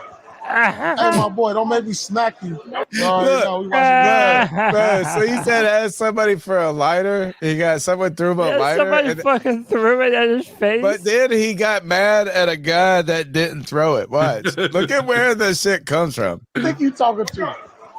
Hey, my boy, don't make me smack you. He's talking like, Relax, man. Relax, man. Relax. I'm saying, though, you throw it at me. It came from here. Relax. He said, watch the game, Lord. Get on the game. Can we talk to about a margarita, please? You're good. You're good. I didn't know who it came from. 7660. It felt like it came from over here. My boy. Hey, I can't even say this on the air. Oh, bro, look. Do you hear that? This is it. He said, I can't even say this on the internet. You good? I didn't know who it came from. 7660. It felt like it came from over here. My boy. Hey, I can't even say this on the air.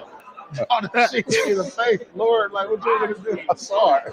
Oh my God. He's talking about what they did last night. Wait till he starts talking about Kevin Garnett's like, nah, it's with my wife. Oh, go ahead. Motherfuckers think I'm like some bitch. Motherfucker, like I'm gonna give up. Keep talking about the 4 quarters and all this. So P After Dark, we're doing this on another platform because y'all don't want this content. We're gonna have beautiful girls like this right here. Can I get another margarita? Yeah, my man just wants some margarita, bro. My man. Wait till he says when they start talking about what they did last night. It's shit. It's his face. Yeah, these are fun games. Look, too. she's out there cheesing, doing Instagram. She's having a These good games bring something in it. Bellagio, Look, 10 o'clock, meet me there. Look, what happened? So, chill. Hold on. Tell me later. Tell me later, P. Tell me later, P. Tell me later, P. It's not. Yeah, 3-time D Wade at the game. You know what I'm saying? Okay, hey, remember last night we was with the with my girl? Yeah, I remember. We the oldest to play in the finals. Hold on. And he keeps going. Is that? Oh man, I must not have the right one. So this is like what the best part. He said, "Tell me later, P. Tell me later, P." And there is. His face. Poor Paul Pierce had a secret. He had something that he had to say so bad. Did you see Kevin Garnett look at the text? Right. Yeah.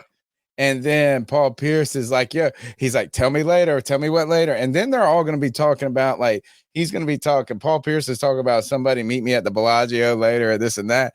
And he wants to tell Kevin Garnett something so bad. Like, it's just like, I slept with these 12 girls whatever. And Kevin Garnett will not let him talk. And he looks like a disappointed toddler. So sad. He wants to tell the world. Yeah. And Kevin Garnett goes, I was with my girl. That's where I was. I was with my girl. Dude, Paul Pierce, that shit, it goes on. You can go watch all of it. It's worth every moment. Every moment. Dude, shout out to Kevin Garnett for trying to keep it cool. And be like, hey, bro, yeah, we on live right now. Maybe you should dude. He's told like 50 times that they're live. Is that we got more calls? No. Are we done? That's it. We're done. We just gotta ice people up, and that's it. We did all the news. I don't think there's anything else I want to talk about. Hey man, shout out to the 62 people still watching 3 hours deep into this thing, man. We appreciate y'all. That's why we do this. And hey, shout out to all the people that are listening to this on audio. Make sure it goes up, Tony. People have been getting mad at you. For what? When it doesn't go up on audio pod in time. Oh, I know. Yeah. But yeah, to everybody listening in their truck, whatever you're doing, we appreciate you for choosing the C3 Panthers podcast. Oh, snap. Wait, I think I found it. Hold on. Let me see if this is it.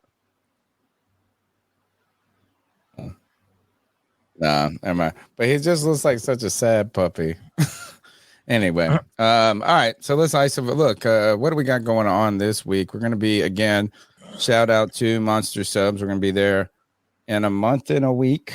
CK and I and Cody will be in and out. And there's a creator dinner that's already, or I guess at a brewery that's already popping.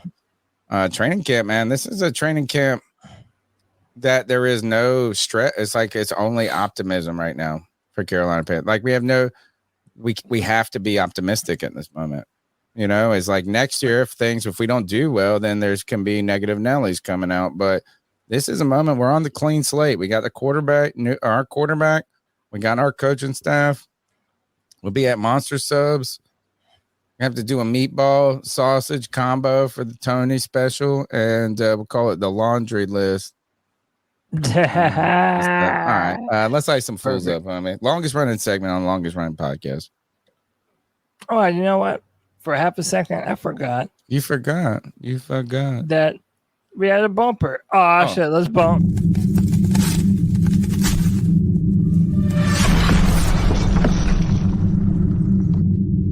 Ice up, son. Ice up. So I guess I'll go first. First off, I want to ice up Al Pacino. Wow. Yeah. Kids this late? You had to have heard about this, right? Let me just do the window, and let's do this right here. So Al Pacino's girlfriend is 8 months pregnant. Right. And the man is 83 years old. And that means that by the time the child is around, he will be 93 years old. Bro, imagine going to school with your dad. He's like dropping you off, and all your friends are like, hey, your grandpa looks nice. And you're like, nah, dude, that's my dad, man.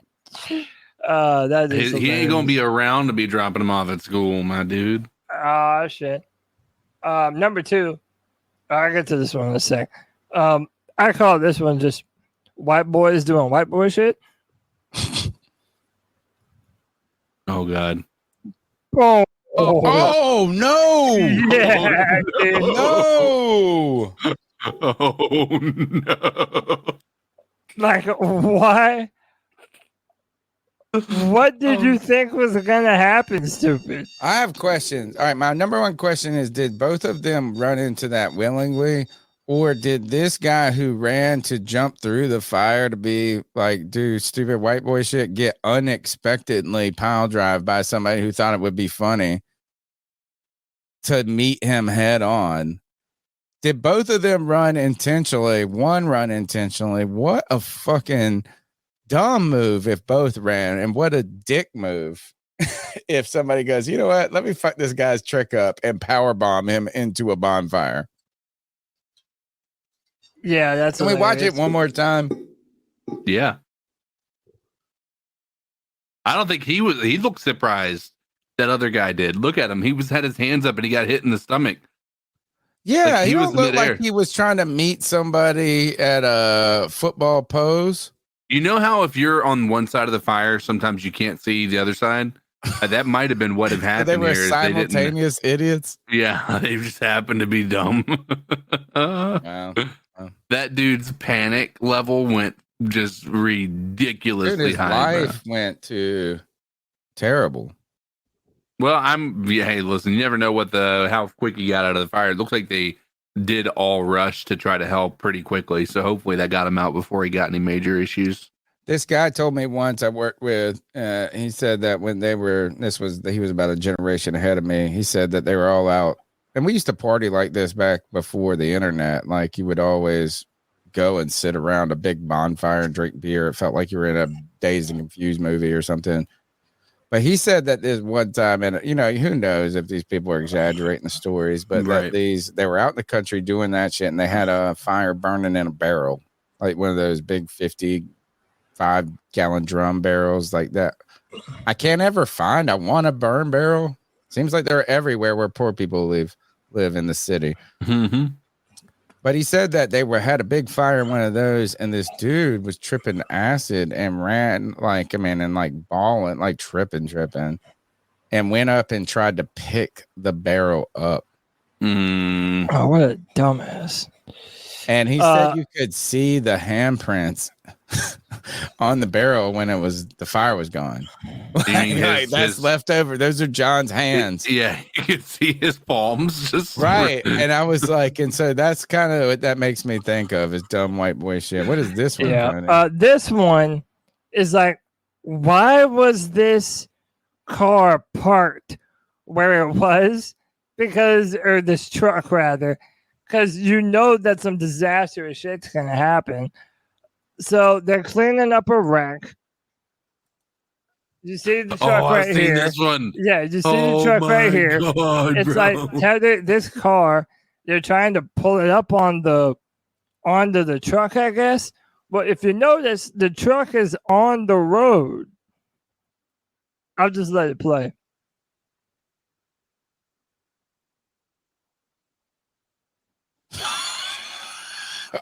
Oh shit! She did that GTA stuff, dude.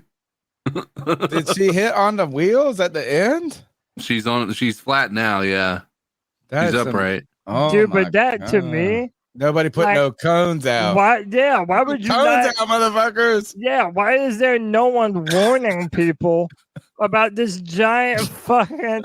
Fucking she was GTA? probably like checking her radio. She sees a truck. She thinks it's on the side of the road, and then she's going 80 miles an hour. Dude, no shot, dude. She was watching. She played GTA, and she saw this moment come. And we have this is my same moment. I practiced so long. This is the moment many of us from GTA, Vice City, and San Andreas have dreamed of for our entire lives.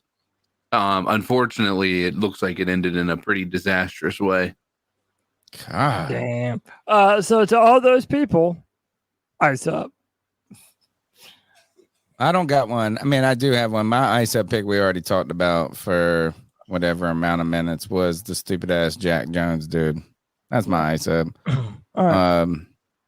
I know the kid. Wait. What did Biden say? No, actually, you know what? I'm icing up people that are trying to say that Biden molested the girl from Eva Longoria? Desperate Housewives. Yeah, I think that was he's trying to get some side move action. If that's what you think okay. I mean, no, I don't think that. I think he's just a slow reactor, and probably she knew too. She was helping him out. So I think that is like, let's save our outrage for outrageous shit. I was ready for it wasn't a little girl this time. But I was ready for it to be wild. You know what I'm saying? I was like, oh shit, here comes. And then I watched it. I was like, man, there could be. I didn't think it was so I'm icing up faux rage. Well, I don't think it's faux rage. I think it's just I think it's honest rage, but just using every little bit to vocalize that in a way that makes them feel better about it. Will you be an old guy who uses your oldness to get side boob feels? Listen, that's what I'm going to do when I'm his age. You're like, oh, I'm old. I didn't mean to. What are you going to do? Cancel me? I'm about to die. Who gives a shit? I saw this dude. We were at this bar a few weeks ago, and we saw this girl. She's a little bit younger than me. She worked at this restaurant I worked at, and very attractive girl. She moved away, but she was coming back to visit her parents. And she knows a bunch of people around. And this older gentleman, and he was not old, like 90 years old, was like just giving her the hug, like, oh, like, hey, nice. And he just was butt grabbing like a motherfucker. Like it wasn't even disguise. It was just like, I'm using my old fatness and familiarity to get this one small win for me. It was like unapologetic. Will you be the old guy who side brushes boobs on purpose?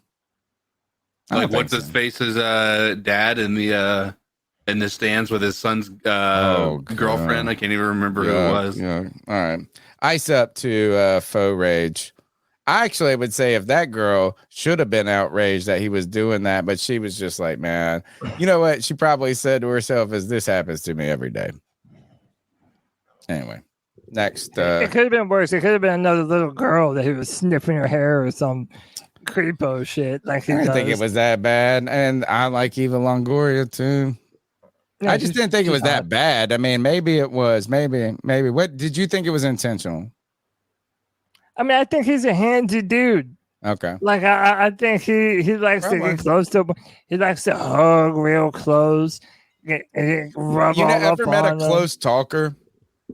No, you ever met a close talker like no, he likes titties. And they, I know, but like someone who, when they talk to you, and it's just you and them, and they get really, like, it's not that farther than a normal like person. they want you to smell their breath. It's so, yeah, it's like, man, 2.5 inches would make this far more comfortable. Right. He's just like, the hands are 30 seconds too long. Hey, back in my day, I had a beautiful Latina. Look, something just like you. Almost. Not like you, though. Not like you. All right, CK, is that it? What do we got? I mean, other than low-hanging fruit, that's it. Okay. I mean, we're not talking about my private parts, bro. Come on, dude. The Davidado paperwork goes to Cody Lashney. All right, that's the C3 Panthers podcast brought to you by CarolinaCatChronicles.com.